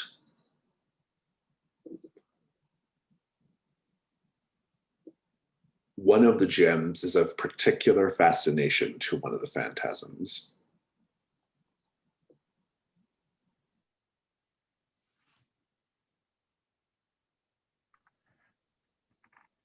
I think no matter what, one of the eggs hatches. I really like that one too, that one of the eggs hatches. I like how deliciously open it is. Could be anything can happen. Good. Well, you got two choices there, Drew. I think I got to go with the egg hatching. 2 light dice. Take your dark die for the ritual and roll it up. That's a 5 dark. Complication is the egg's going to hatch, and whatever is born of it is not bound to whatever agreements these other things agree to. If you want to avoid that, you can certainly add a dark die. Oh, no, you cannot, because your dark's high. You're stuck. So go ahead and describe it up to that point.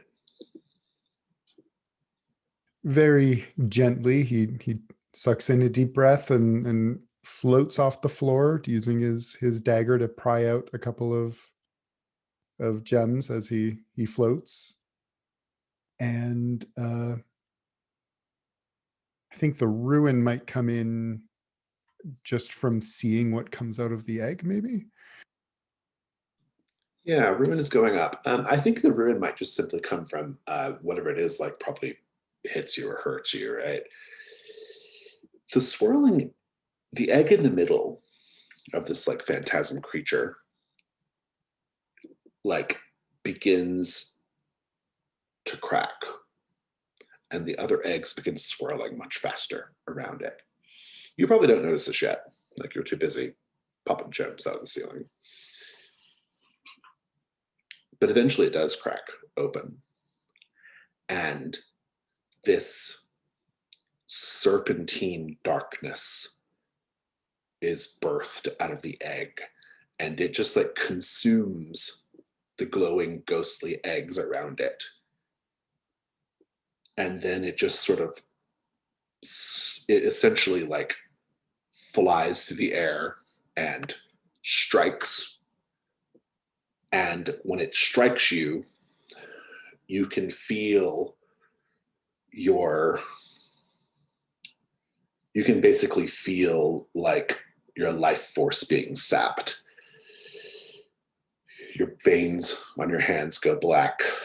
You feel your energy draining. You might even lose your levitation a little bit, but this thing just like lashes out. And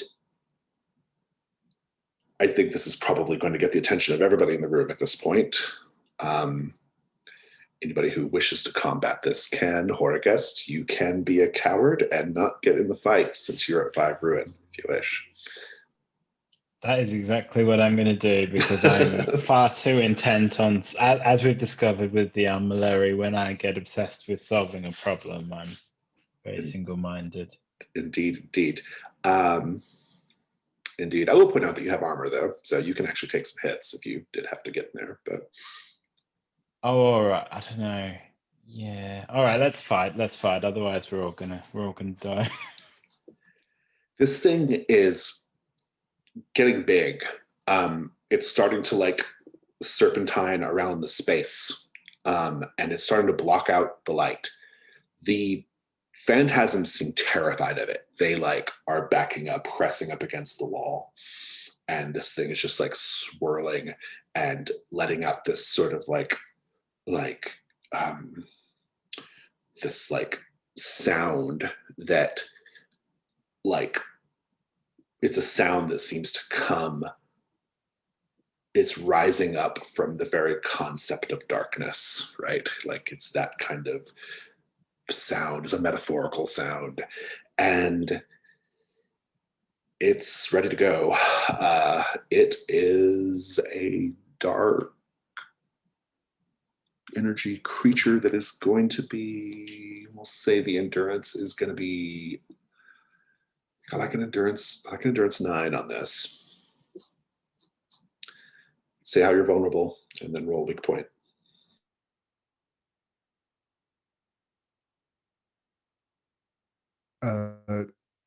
Revel is vulnerable because he's currently still holding his breath, because if he just lets go, he will tumble to the ground. Yep. It's a 5.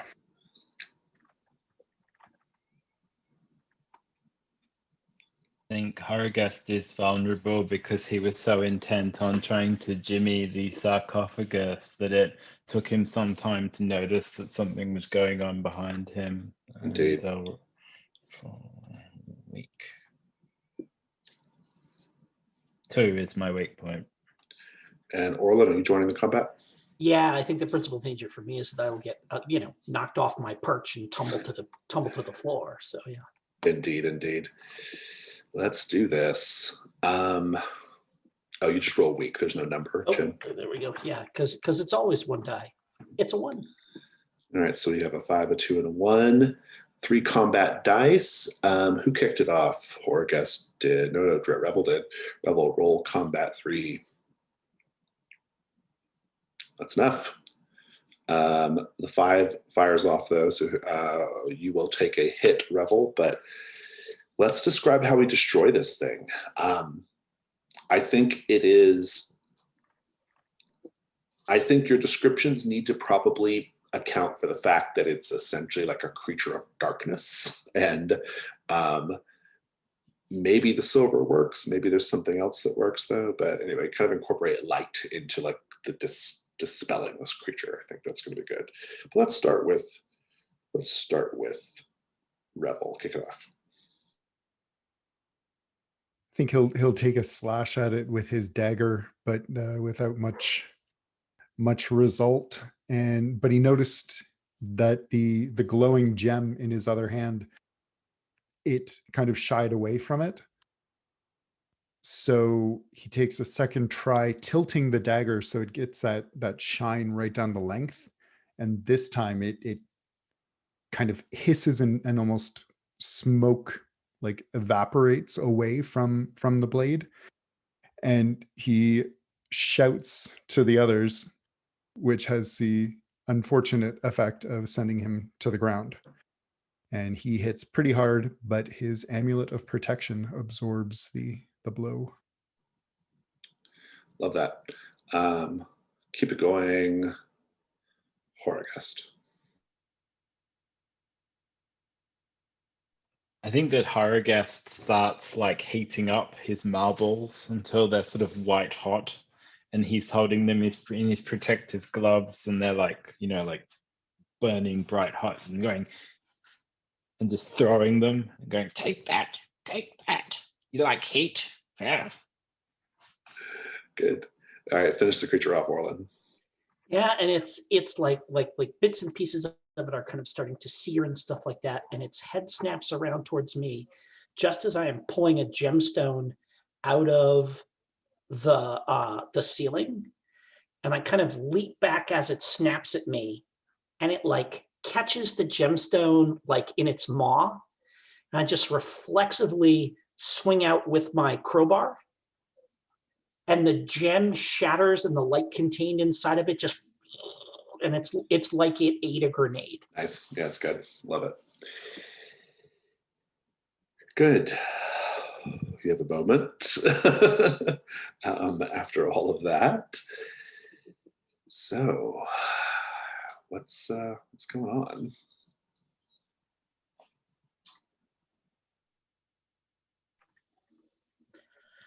Have I gotten enough gemstones to actually produce some treasure here? Yes. If Pick you all a few more out of the ceiling. you can keep doing that. Basically, if you're able to collect all of the gemstones, it will be the equivalent of 6 gold. So a good little amount. So do we split that evenly? Is that You how can that split works? it. You can split it however you wish. Yeah, Okay. it'll just count as gold in your gold Yeah, number. so that's 2 apiece. Cool. Yeah. I'm immediately going to turn around and say, "Get out of here, creature," and turn around and start trying to break into the Birdman's sarcophagus again. Indeed, the sarcophagus. So you know that it's rigged with something, right? There's a wire that appears to be attached to the from the bars. It attaches to the sarcophagus, and then it goes into the wall. Where are you? So how are you going to try to disassemble this? So I'm going to get the string and the wire and very carefully attach it to another bar that I'm not going to remove, like one of the outer bars, and then I'm going to remove the 2 inner bars and break the mortar and pull them out very carefully. I like that. This is almost certainly a risk roll. I won't make you put a dark die in straight away unless the trap fires off. In which case you can have the option of adding the dark die, because it puts you in the danger zone, right? Yeah, I think I'd go for construction again with 2, but given a choice. Yeah. The only bad outcome here is you trigger the trap, so that's it. Let's talk about dice. Got one for your thing. Devil's Bargain.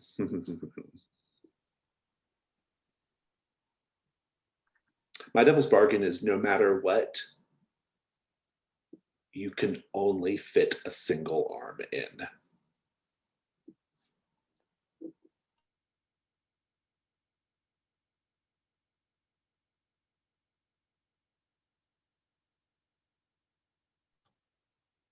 I like that one cinematically, if no one else has got any suggestions. I was thinking you discover that the mummy inside was all gems on the innards. It had the same illness.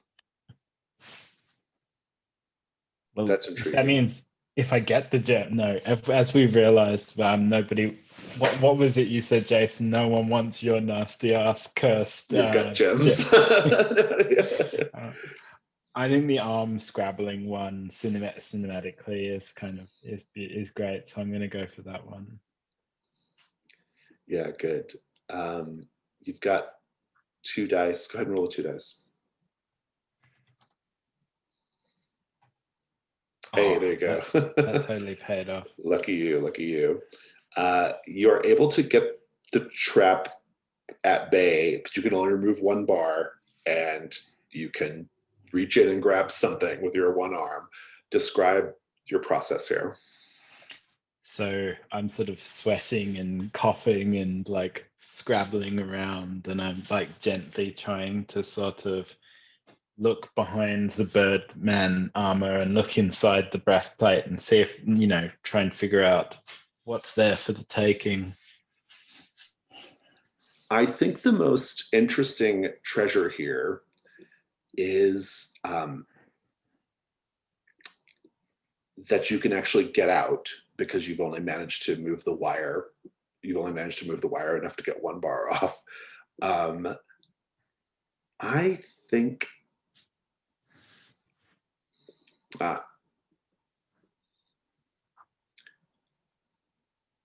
the warrior is holding a bone scroll tube. You can grab that and get it out. I will snatch that and I'll pull it out and I'll put it in with my other scroll. Indeed. When you pull it out, there's something rattling around inside of it. I guess I'll have a peek inside then. There's no scroll. Inside, there are what appear to be 10 very small, and I mean very small, like probably smaller than your like pinky nail, like even smaller than that. 10 little, like little blood red stones. The kind that go on bits of an armillary? I don't know. No. Meanwhile, Revel and Orlin, you have managed to degen this place significantly. It's getting darker and darker as you do that, by the way. But as long as you leave some of them out, I suppose, you'll have a little bit of light. But yeah, you'll have enough for ultimately to have 6 gold total worth of these glowing gemstones.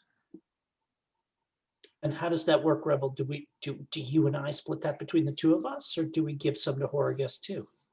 I assumed we'd share it equally with Horagust. Very well. All right. Very good. So that's 2 gold for each of you for that. And the phantasms are still not bothering you. What's next, Rebel?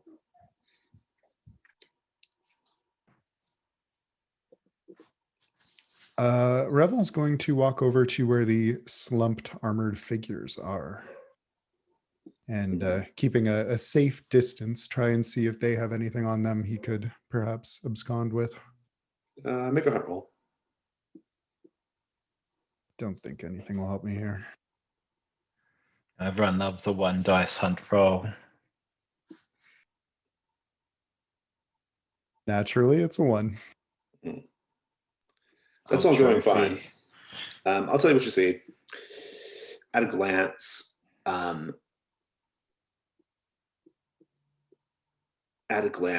these 2 are, let's see here.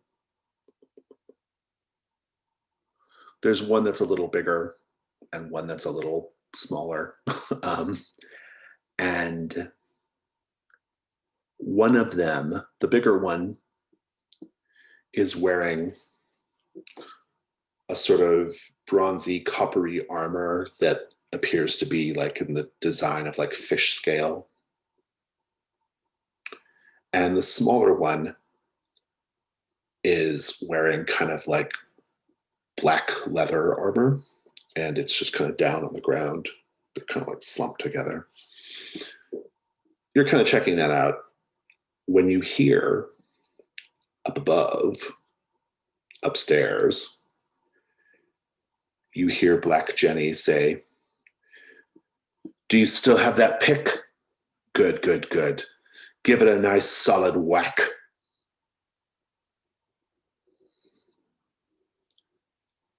What do you do? Revel will stand up sharply and just turn to the others. And if she pries up the jade, this is going to get very ugly. You hear whack. "Another," Black Jenny says. Whack. I think it's time for a fight. Otherwise, these creatures are going to run loose and we're all very much going to die. Revel's going to run for the stairs. Running for the stairs. Indeed, Black Jenny and her comrades are, one of them is wailing away at the jade with a pick when you get up there. They turn to look at you, their sort of gaunt faces, kind of yellowed eyes, reeking of dirt.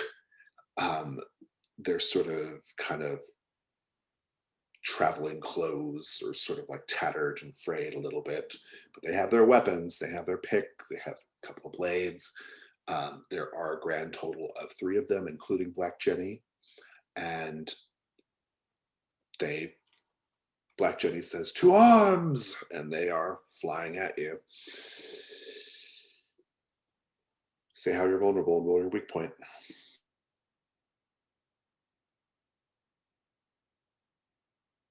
4, and I think he is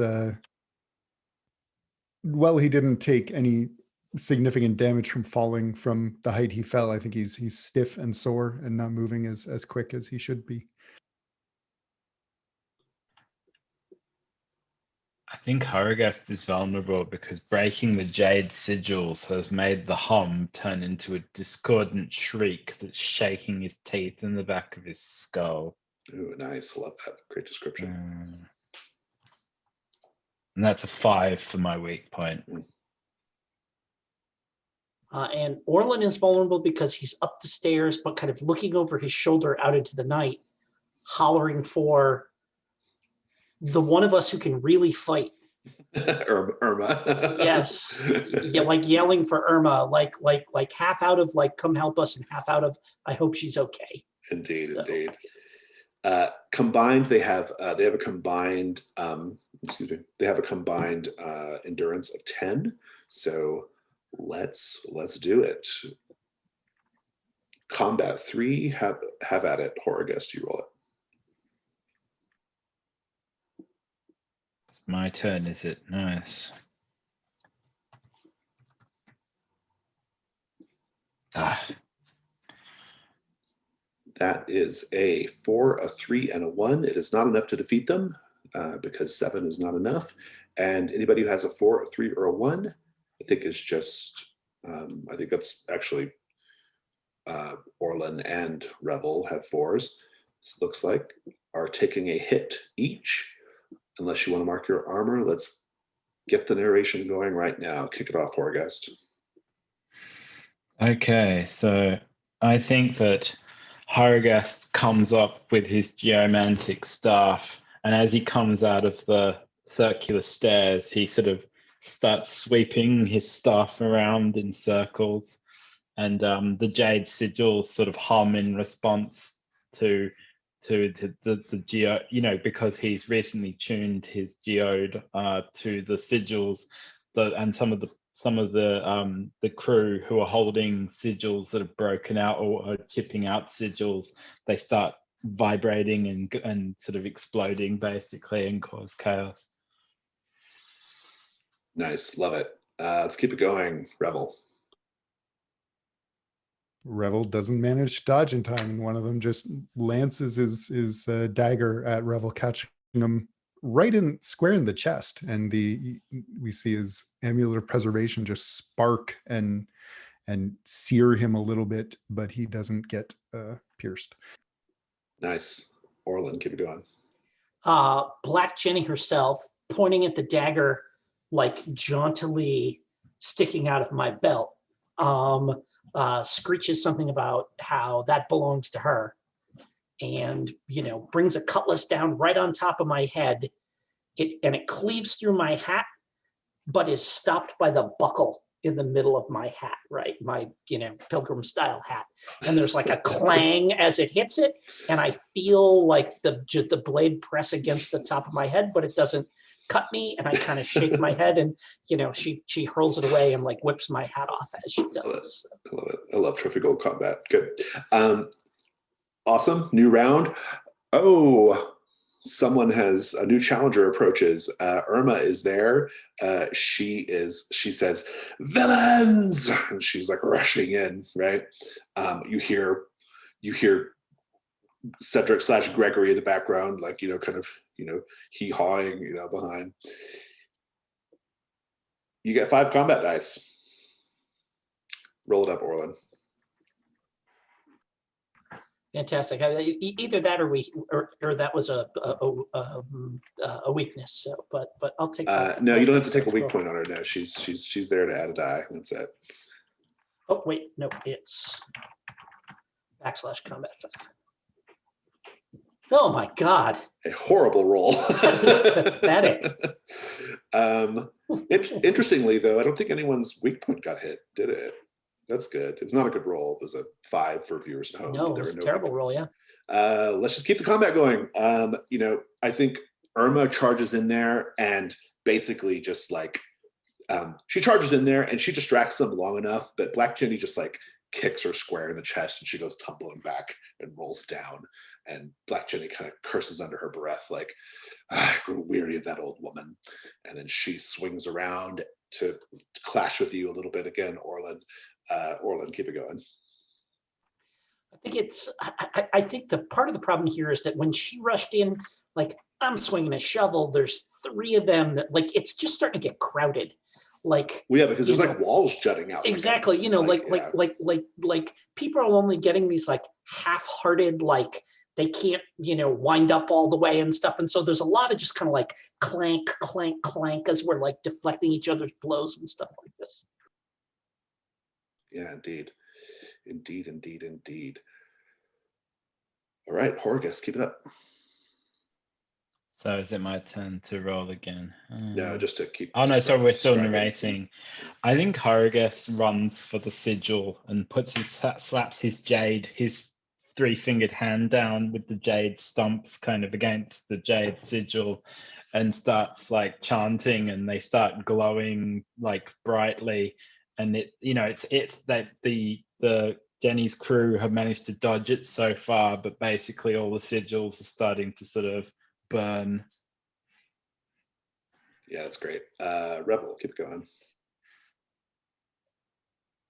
Yeah, Revel is just I think he's kind of grappling with one of them, trying to keep the sword away, and just kind of his arms are at their limit, and he's kind of hoping that some Hail Mary will come through here. Maybe it will. Combat 6. Bullet Revel.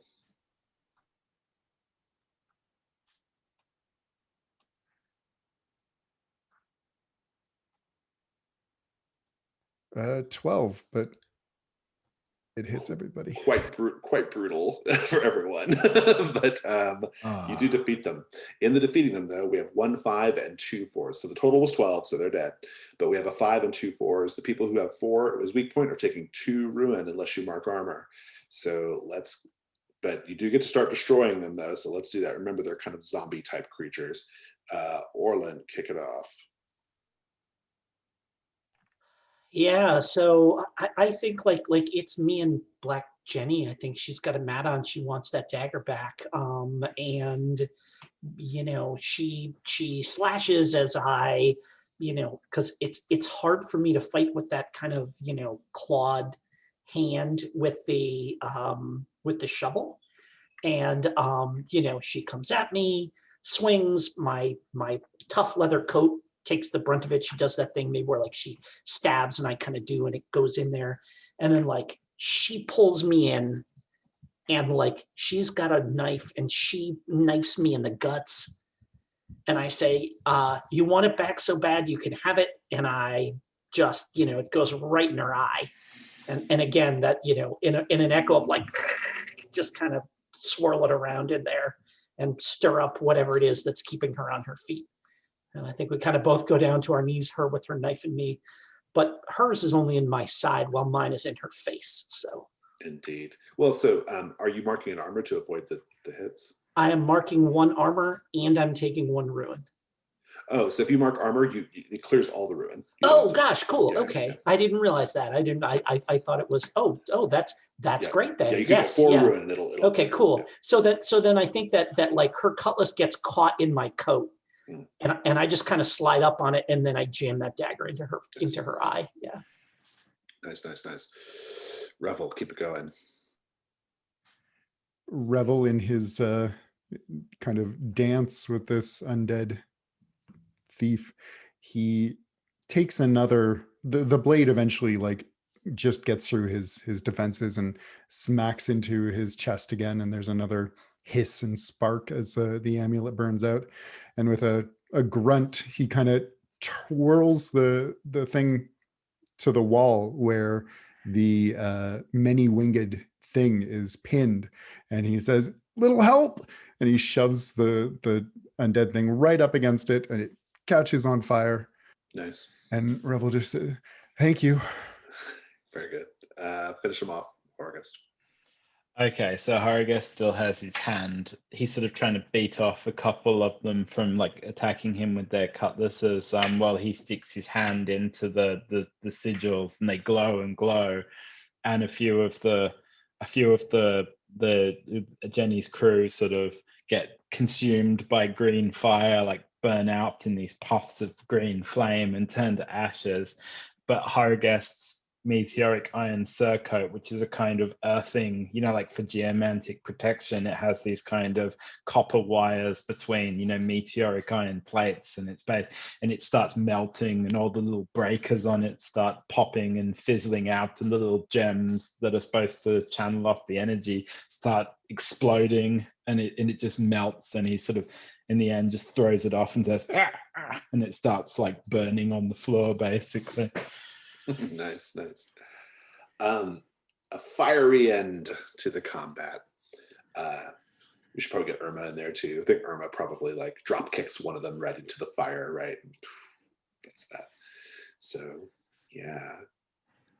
So it kind of like, yeah, that's all of her gang. I mean, I like the idea of like it started with a few and then the others that like were floating managed to get back down there. They join the fight. They all get destroyed. The whole gang is destroyed. Well, let's just have that scene post Black Jenny. Do we get to roll some treasure dice? You do, yes, you do, you do, you do, you do. And should we have rolled 3 before for the phantasm that we killed, or do they just not produce treasure? They don't produce anything. No, Got it. Okay, they cool. leave nothing behind. But you do get to roll 10 gold dice. Why don't you, since you thought of it, Jim, why don't you do it? Yeah, cool. / gold 10.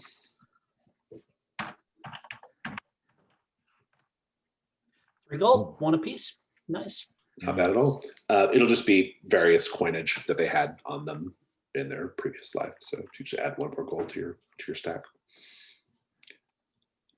Let's just have that moment post Black Jenny.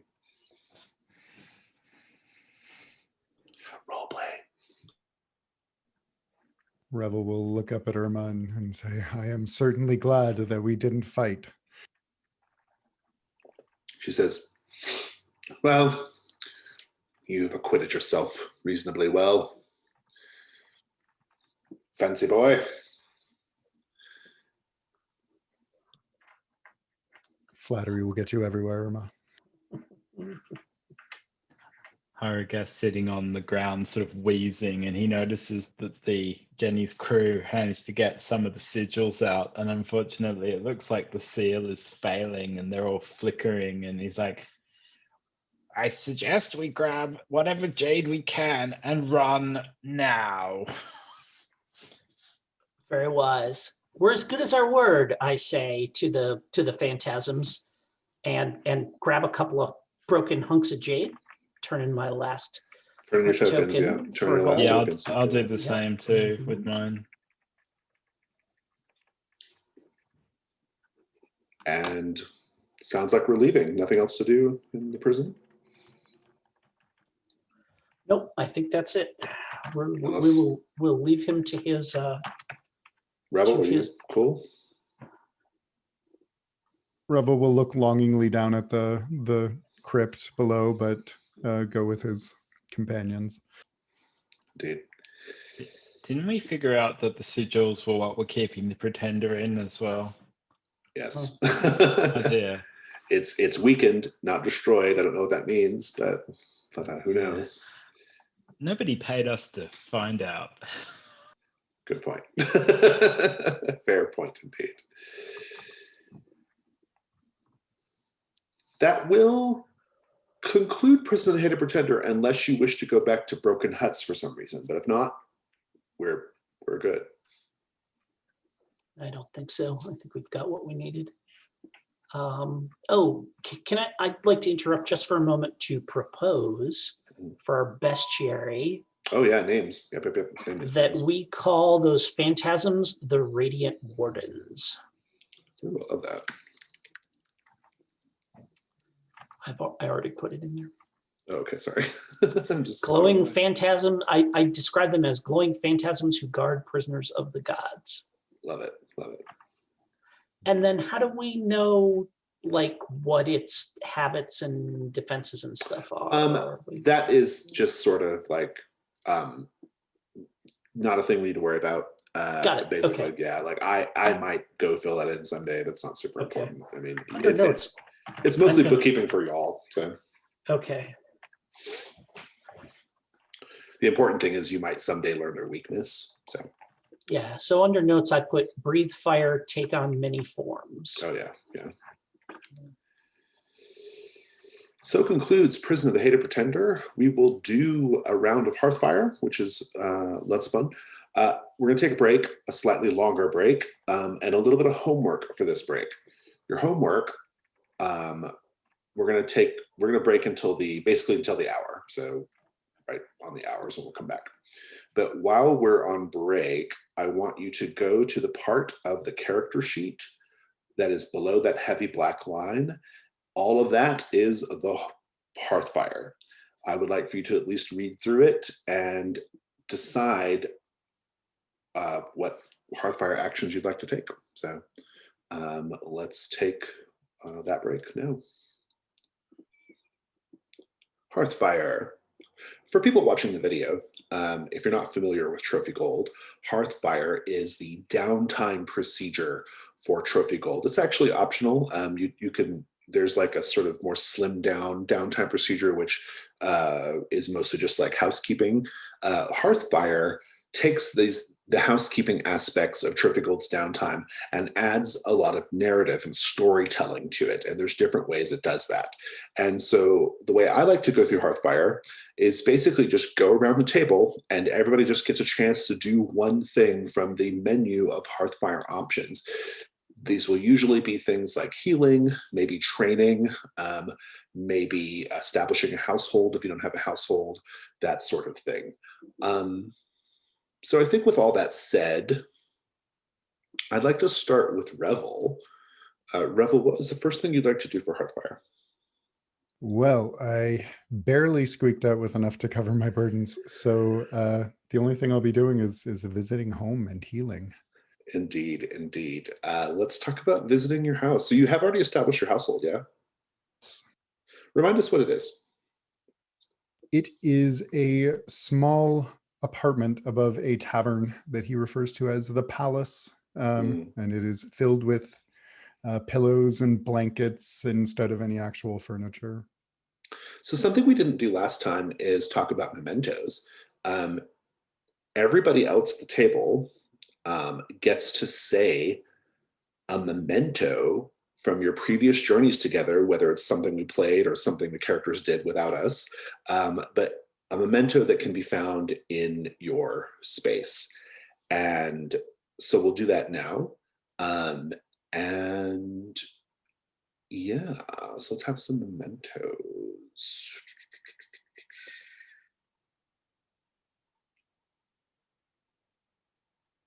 Do we say it for our own place, or do we say it for, I wasn't quite sure from the wording, are we just describing something from our own? You're describing something that's in someone else. That's in Revel's home. Yep.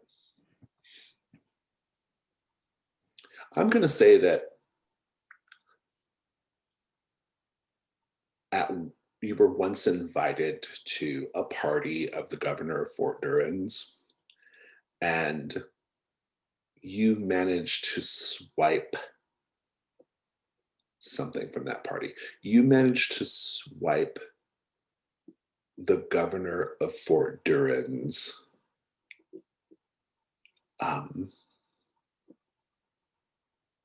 favorite tankard.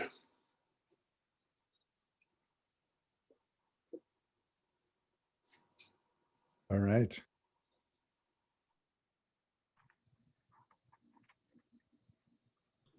So when we went down to the crypt that had that great party scene, like the feast laid out and stuff like that. Well, a Pickbone Mound, yeah, Pickbone Mound. Pickbone Mound. It's my recollection that there was some kind of was there like food that hadn't rotted there or something like that, or was it all just, it was just like laid out? We didn't describe that, but you can, like, if there's some magical food. Yeah, exactly. So like there's a pomegranate that we took from there, that you took from there, that is like perfect and beautiful, and who knows how many, was it left there a week ago by previous adventurers? Was it there for 1,000 years? Maybe. By the witch, whatever, who knows? But it's perfect. It hasn't, it's not getting any riper. It's not decaying. But I think, like all of us are understandably reluctant to take a bite out of it. So. All right. Nice. And I think maybe you actually also, when we looted Marbleeye's corpse, in Pickbone Barrow, we took the eyes and we sold the eyes. But I think maybe you swiped the little head dress of coins, because I don't think that was ever accounted for as a treasure. But you took it and you hung it around your pomegranate. Great. Very nice. So you have met your burdens. You get to also unclear your armor for coming back to town. For meeting your burdens, you get to unclear your armor, unmark your armor, and for visiting and for being in for using your household, you get to clear any conditions you wish, plus lower your ruin by 1. Let's go over Awesome. to Orlin. What would you like to do for Hearthfire? All right. I did not do this last time. This is my second incursion I've survived, but I'm going to take out a loan for a small private house. Nice. It isn't much, but safely returning, et cetera, et cetera, et cetera. So I'm going to go ahead and answer. What kind of structure or environment is your household? It is a like 1-room cottage with a shed attached that I like the ancient like nonagenarian groundskeeper of one of the whatever medium-sized cemeteries in the city finally passed away. Who the hell wants to live in a groundskeeper's house in the cemetery? And the answer is me. So, because I got it for a song, right? So I have this little cottage on the edge of a graveyard that is, like I said, nothing much. But I like that it's got that little like utility shed attached to it. Just a 1-room thing with a like a brick fireplace and stuff. So, Nice. Memento time. and I think I call it what do I call it? You know what? Go ahead and come up with mementos, and I'll come up with a name for the place.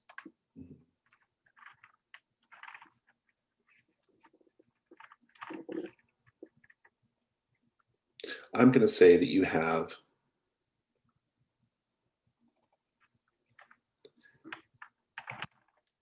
you took Black Jenny's. I think Black Jenny had like a brass earring, a single brass earring, and you took it.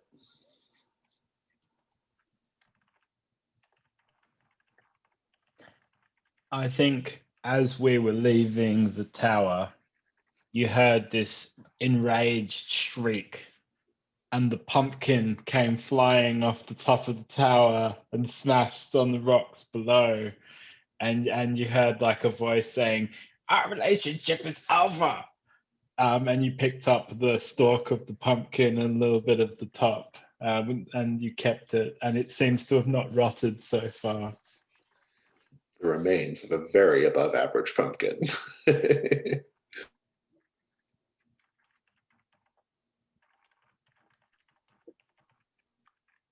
I think Revel left to Orlin a small jug of turnip wine that Irma graciously shared.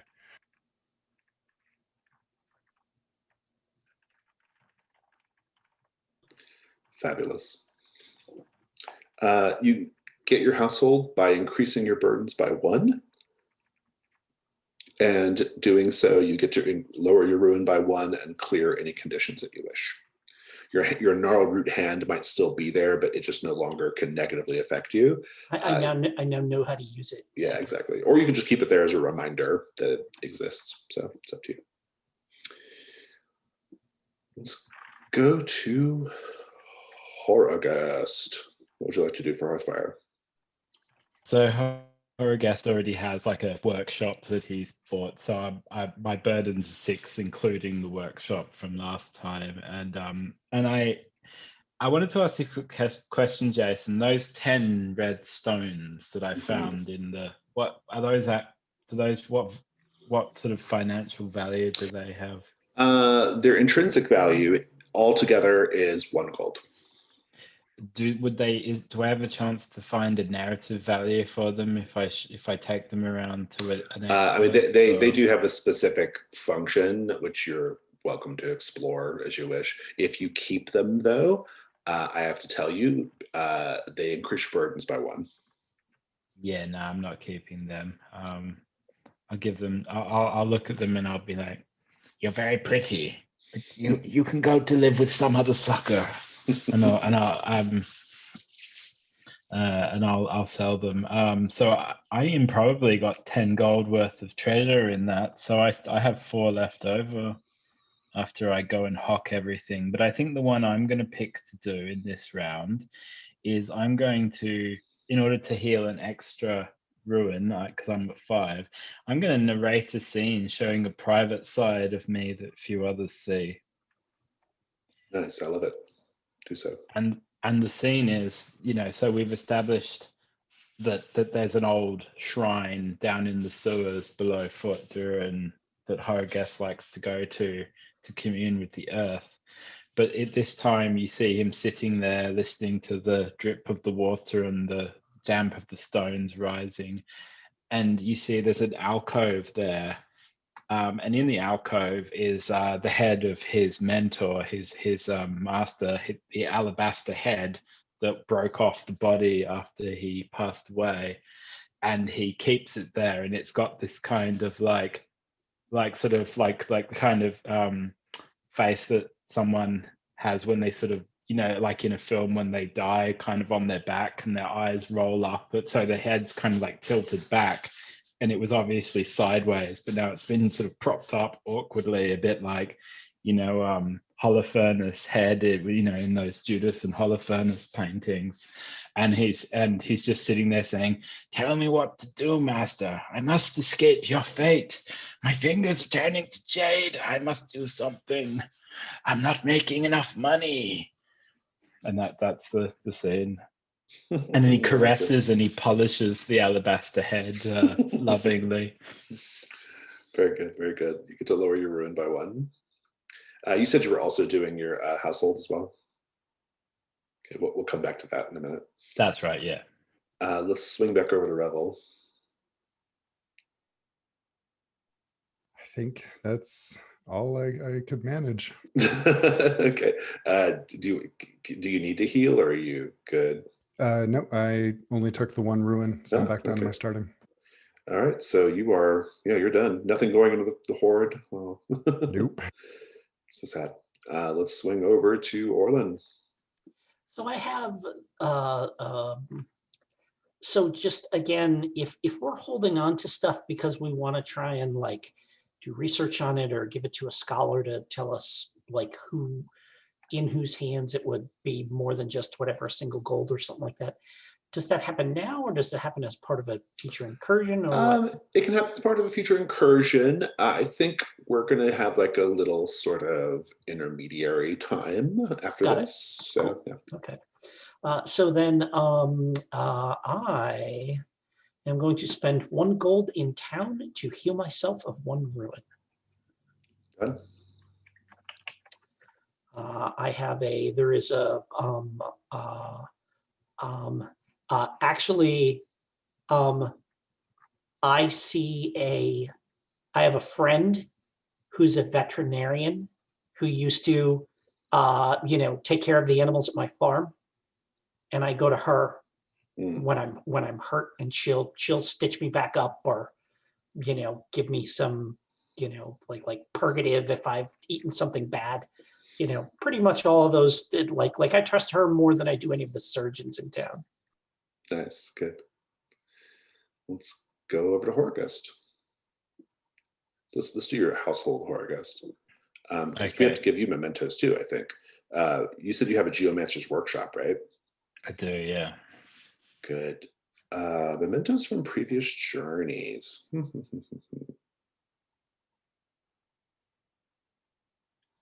Anybody has an idea, go for it.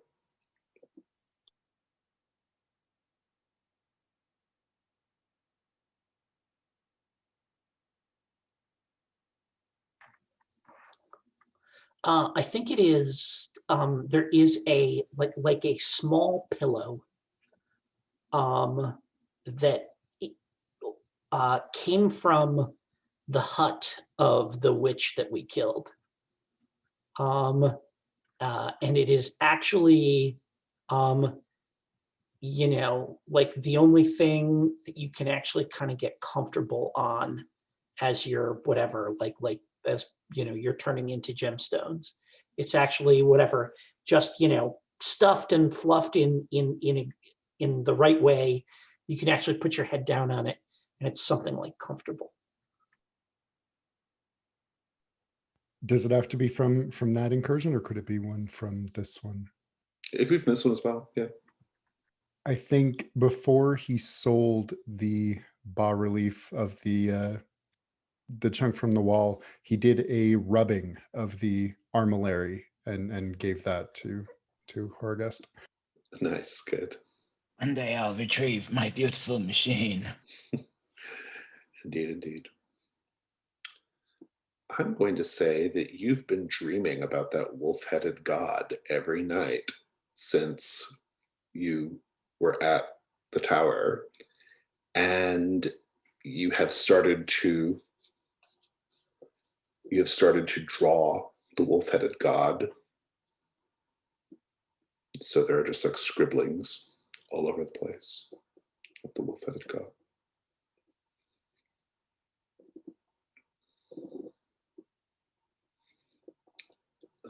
Orlin, anything else?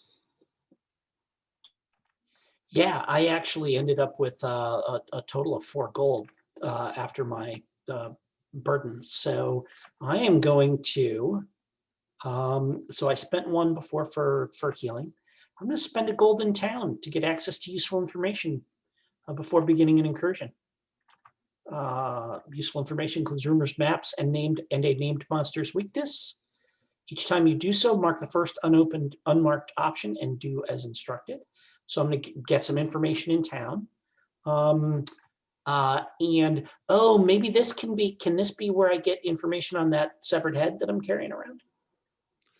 Oh, yeah, I like that. That'd be great. Yeah, so that's what I'll do. So I'll consult with a scholar or something like that on that.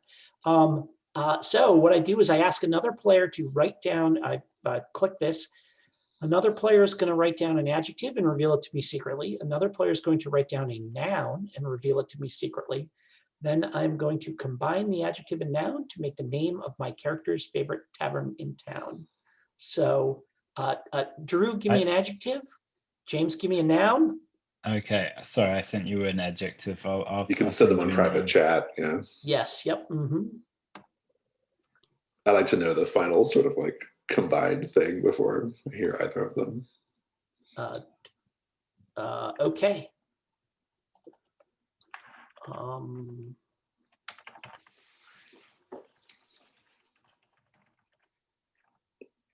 It is the dubious astrolabe. What a weird name. Is there a dubious astrolabe in the bar, I wonder? So just give me a second just so that I remember just as a player what an astrolabe is. An ancient astronomical device that equates to a handheld model of the universe. Its various functions also make it an elaborate inclinometer, an analog calculation device.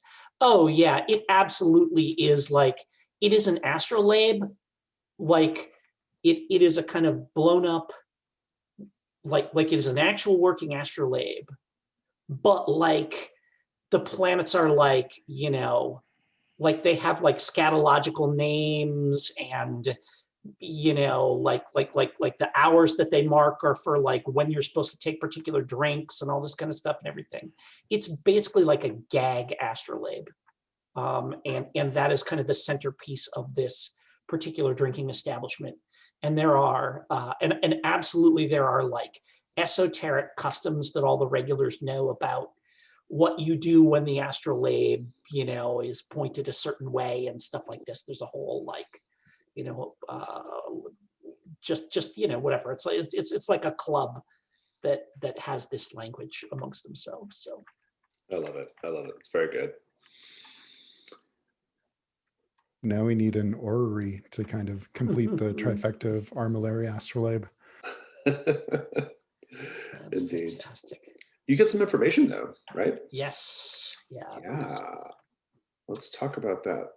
Yeah. So what I'm carrying around is the severed head of the warlord from the crypt.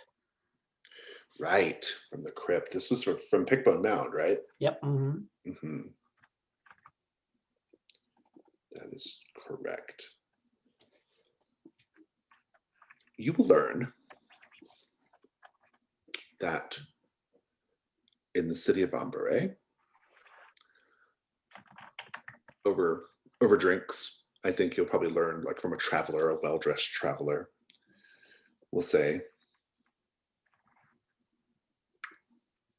a severed head, you say, that you found in a tomb or crypt?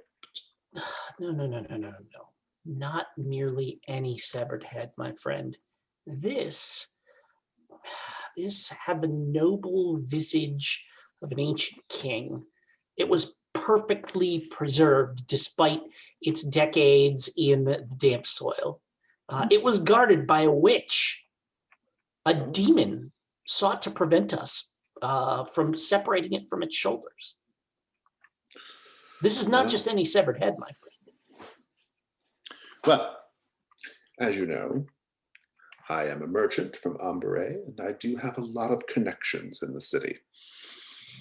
And I have to tell you, something like that, well, there are basically two routes you could go here. There are almost certainly historians or antiquarians who would be interested in such a finely preserved specimen, especially if it's of one of the old god kings of Old Kaldur. A fabulous sum of money you could make. But also in Ambere, there are people who are able to, well, this sort of thing is against the king's laws, but let's just say they are able to awaken such perfectly preserved heads, skulls, things like that, and actually communicate with the deceased. What a fantastic insight that would lead to, I'm sure, possibly something even more valuable than just selling the head outright. Indeed. If I buy you another drink, will you at least tell me the name of such a scholar, or perhaps the back alley where I can get knifed trying to find it? Of course, if you're buying me another drink. And I wave at the bartender.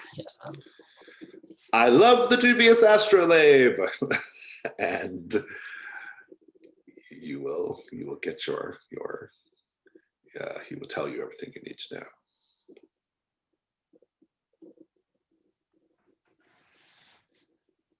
Continuing along, Horgus, anything else you want to do?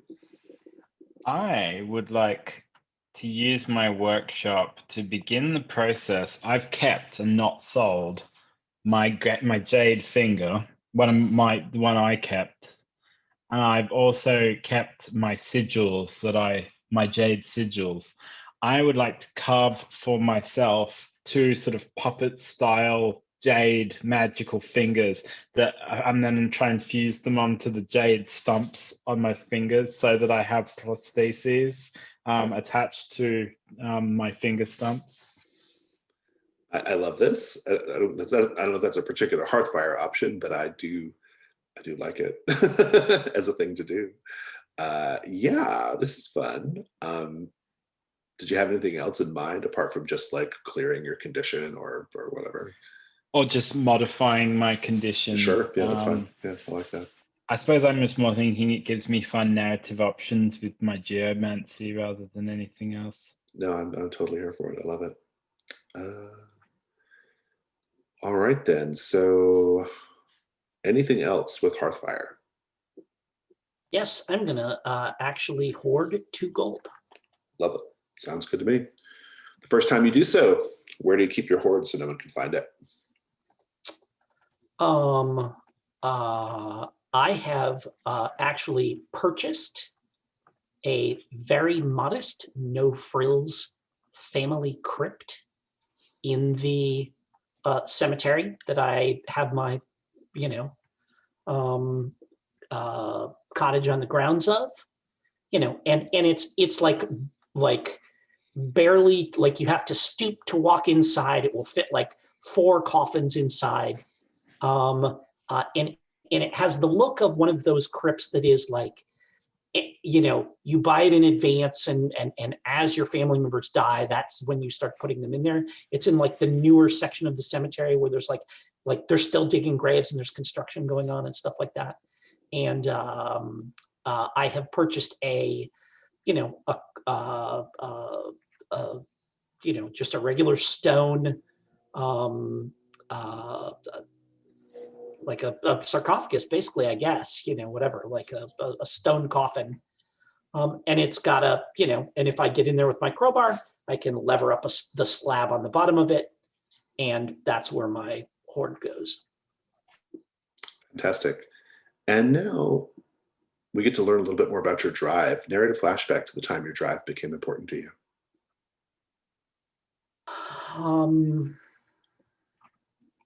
So this is, so let's just go back over my drive. My drive is renovate my crumbling estate.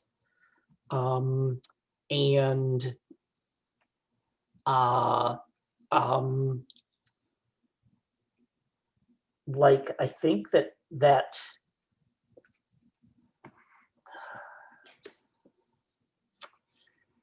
yeah, we see me stripped to the waist, wearing, you know, the like you know, pants of a you know, wearing like reasonably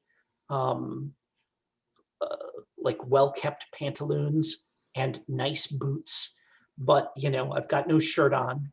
And in the background we can see there's like a manor house there, but like the gate that you would normally go through, like two black flags with red skulls on them have been stuck diagonally in the ground to like make an X in front of it, telling anybody that, you know, approaches within eyesight that that's a plague house. Mm. And you know, I've got a shovel, that spade that I fight with, and I'm, you know, just like patting down the last of the dirt in the, you know, in the yard. And we see there's like half a dozen mounds there. You know, no headstones or anything like that. And I look down and I look back at the house, and I kneel and I put my hand to the ground and I say, I will come back and this land will prosper again, and I will lay you to rest properly. Nice, good. Anything else, Forrest? If I want to put gold into my hoard, I have 2. Do I tick another box? How does it work after the first one? Because I did the first one last time. You should have also done the narrate a flashback to the moment your drive became important to you. Did you do that last time? I did, yes, Okay. because I did. That was the mentor and the alabaster body. Okay. Yeah, you just pick one, whichever one you want. Okay, so I am and then going add 2 gold. Yeah.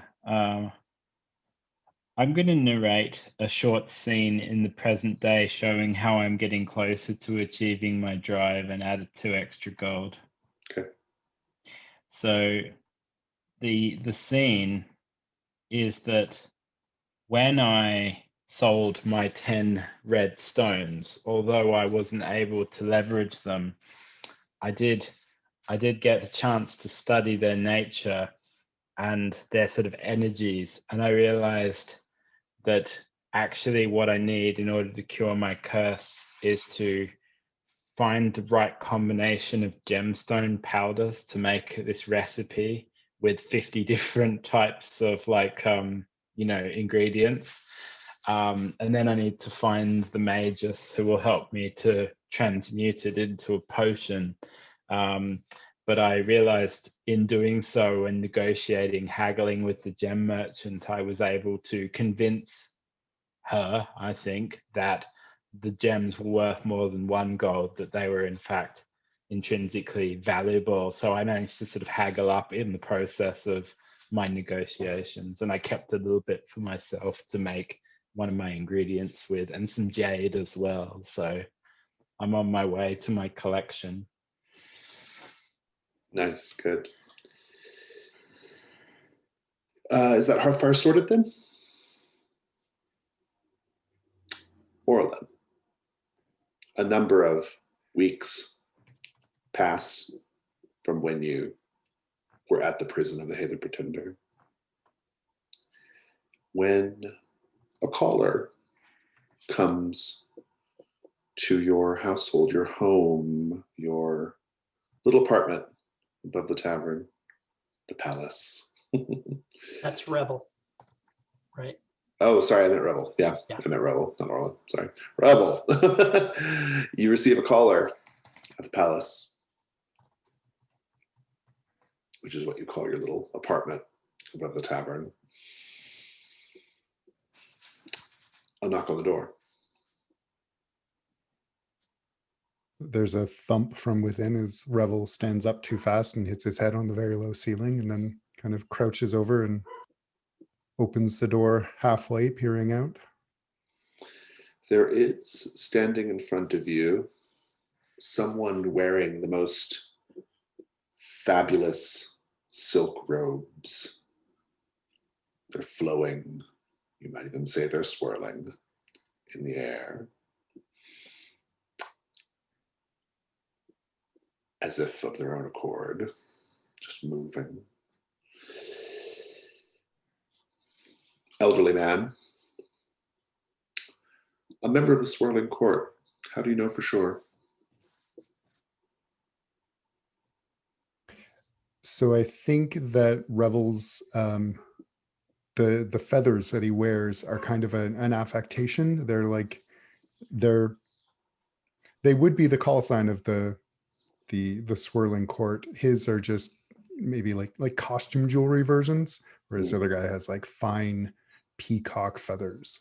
He says,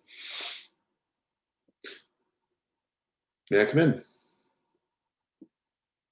Of course, and kind of steps back and kicks a couple of the blankets out of the way to make some floor space.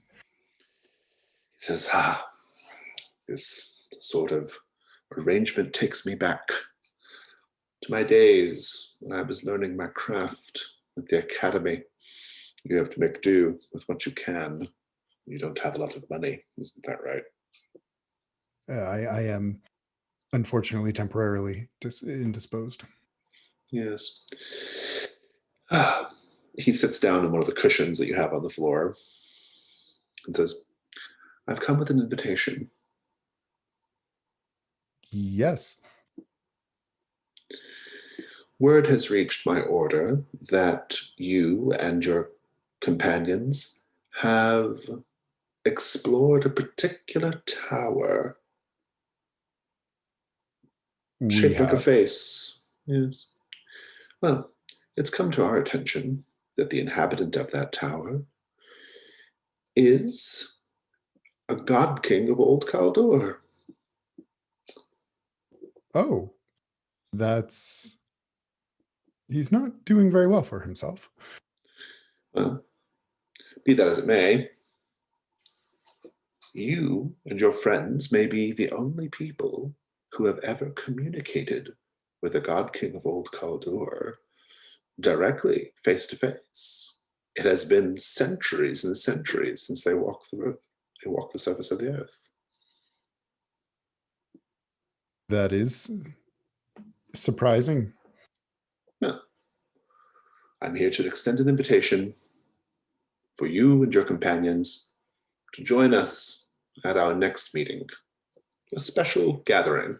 We want to hear what you have to say. We want to learn what you have learned. I would be honored, and I will extend the invitation to them. I'm sure they will be there. They will definitely be there. We will all be there. Excellent. And he stands up, his robes moving around him, swirling around him, almost like consuming him at times, where it's just like his face and his hands sticking out here and there. And he says, "I have a feeling it's going to be a most interesting evening." I I look forward to it. And that will conclude our session for today. Since I have you for another session, since we finished prison early, we will have the Swirling Court next week.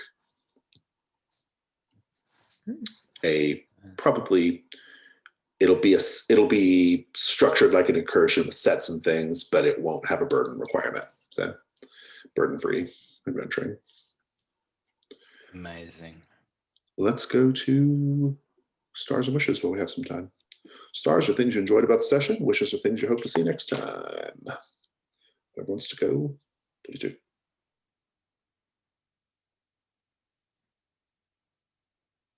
Stars for me were the descriptions of the various parts of the tower, and especially the crypt with all the floating strange bird things, and also that combat with Black Jenny. That was a lot of fun, and fun to see how everyone dealt with it and exploited their own character points. Yeah, similar star from me. I love the Black Jenny combat. I love combat and Trophy Gold anyway, and that was a really fun one. Just the dynamism of it, the animation of it, the using all the parts of the character sheet, particularly the armor, like all that stuff was just so good. And it just felt really good. It felt like a great scene. Stars as well for I increasingly, the more I run Trophy Gold, I become more and more enamored with like the player mastery side of the game. Like I love when players grok like the hunt roll tokens and like exploiting them, and when to exploit them, and when to hold on to them. That's all really great. Like you can imagine a less experienced group who maybe, or just a group who wasn't really thinking about it, like who would have like spent their hunt roll tokens too early, and then that last set would have been a real snarl, right? So I just like that, like there is this like, in the OSR, there's this idea of like a player mastery, right? Well, the Trophy Gold has player mastery also. It's just a different kind of player mastery that's focused a little bit more on like narrative and like, and this sort of like capital G game aspect of Trophy Gold. So yeah, I just really enjoyed all that. And I think the story is just really good. Just kind of like all the characters and things. It's just great. So. I gotta give a star to James for Jason, you're talking about kind of OSR and evoking OSR, that like the way that this game can turn on a dime from these kind of broad abstract, we spend 3 tokens and that means we don't have to worry about this thing, to, here is exactly the mechanical solution I'm using to this mechanical trap. And the way that James described, oh yeah, well, I'm gonna take that wire and I'm gonna make sure it stays attached to the one bar, but I'm gonna carefully take the other bar out, like that. That just felt very OSR to me. That kind of like, it's like a practical solution. It didn't, and the danger associated with it becomes a risk roll. And I just really just like that little bit was really neat to see how Trophy can kind of, just kind of like focus down on those tiny little individual moments from just a few moments before we were blown up, like with something that concerned the whole set. And that was just a great moment to see the game working really well, just exactly how it's supposed to, I think. Mm-hmm. I think my star is I love how easy it is to throw like a whole bunch of magic into Trophy Gold. And as long as you're moderately lucky to average lucky with your rolls, it's not, without that sort of Vancian style magic, you can really like throw a lot of stuff out there, and it's 100% narrative, and it's just beautiful. Like I love it. I also love lots of simultaneous hunt rolls in like a room with lots of stuff in, like the crypt. I always get a lot of, like, I think like Tomb of the Serpent King is probably another example when I've GM'd that, and I just love seeing people poking around in different corners. I really love that in general. Any wishes?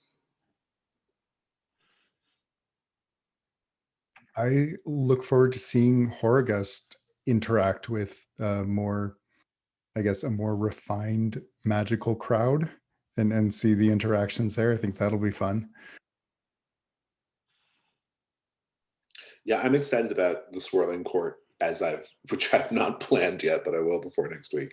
But like, I'm excited about it because sort of like high society dinner party ball type scenarios are like a specialty of mine. Like, I'm really good at like creepy mystery villages and like decadent party scenarios. Like, those are my two like things I love to do in fantasy gaming. So I'm excited to do that. I'm just, yeah, really hyped for that. Man, I don't know what that head has to say. We put that out there as like, oh, Well, you could talk to it. Like, fuck, yeah, okay, and I think the yeah, Swirling let's Court do might that. actually be a good like, Yeah. Oh, that's like what I was entree thinking. for Yeah, that, sure. right? Yeah. So. Yeah. Nope, I'm like, okay. I thought maybe I could get a couple of extra gold if I found the right archaeologist or something, but yeah, no, having it tell us about, the secret to, where it, sacked some palace somewhere that's now buried that we can go find. I'm looking forward to that. Yeah. Yeah, I think my wish is like, just like you were saying, Jason, with the sort of court crawl style thing, just really seeing how trophy gold, what it can do in that situation. Because I've never seen that exact, like I've never done that before. And I just have a feeling it'll be wonderful, but I want to see it, Well, what I think is going to be fun about it, I'm doing this with the Saturday group too, but like what I think is going to be, they haven't really gotten started yet, but they just kind of started. But like what I think is going to be fun about it is I'm taking burdens off the table. So I'm curious like how that will free you up, and that makes sense because like it's it doesn't make any sense for you to go to this party and then like and have to like meet your financial obligations, right? You're going there ostensibly to enjoy yourself, right? So I like the idea of like, from a gameplay perspective, like it's still going to have sets, it's still going to have set goals, it's still going to have all that stuff, it's going to have all the same dangers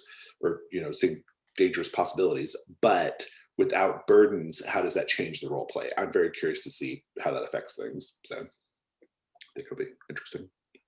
And it could just be like, and it may not change it in any way at all, but what it might do is like, it might actually, like I can see it going one of two ways. Either you'll just like spend your hunt roll tokens to meet the set goals because you don't have the burdens, or you will go ahead and just keep getting treasure because you get to add stuff to your Hearthfire, right? So it's like it's like a cash run, or whatever, it's like free, it's like a treasure room or whatever, right? So I think it could go either way, but I'm particularly good at running court crawls, so I'm very excited to do this. I think it's gonna be really fun.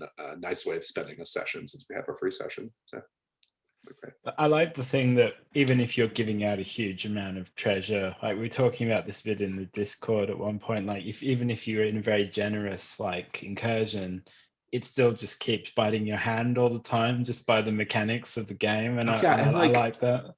Even the most like fabulously lucrative adventure is probably only going to get you like 5 or 10% of the way towards your drive, right? Like it's like, like it's hard. I feel like even there, I know that if I had like 2 or 3 like just like extra gold over and above, I'd be like, sweet, let me unlock a couple of those backpack slots that are full. Right. Yeah. Exactly, like that becomes, and that starts, then you start to, like, you can kind of clear the decks a little bit.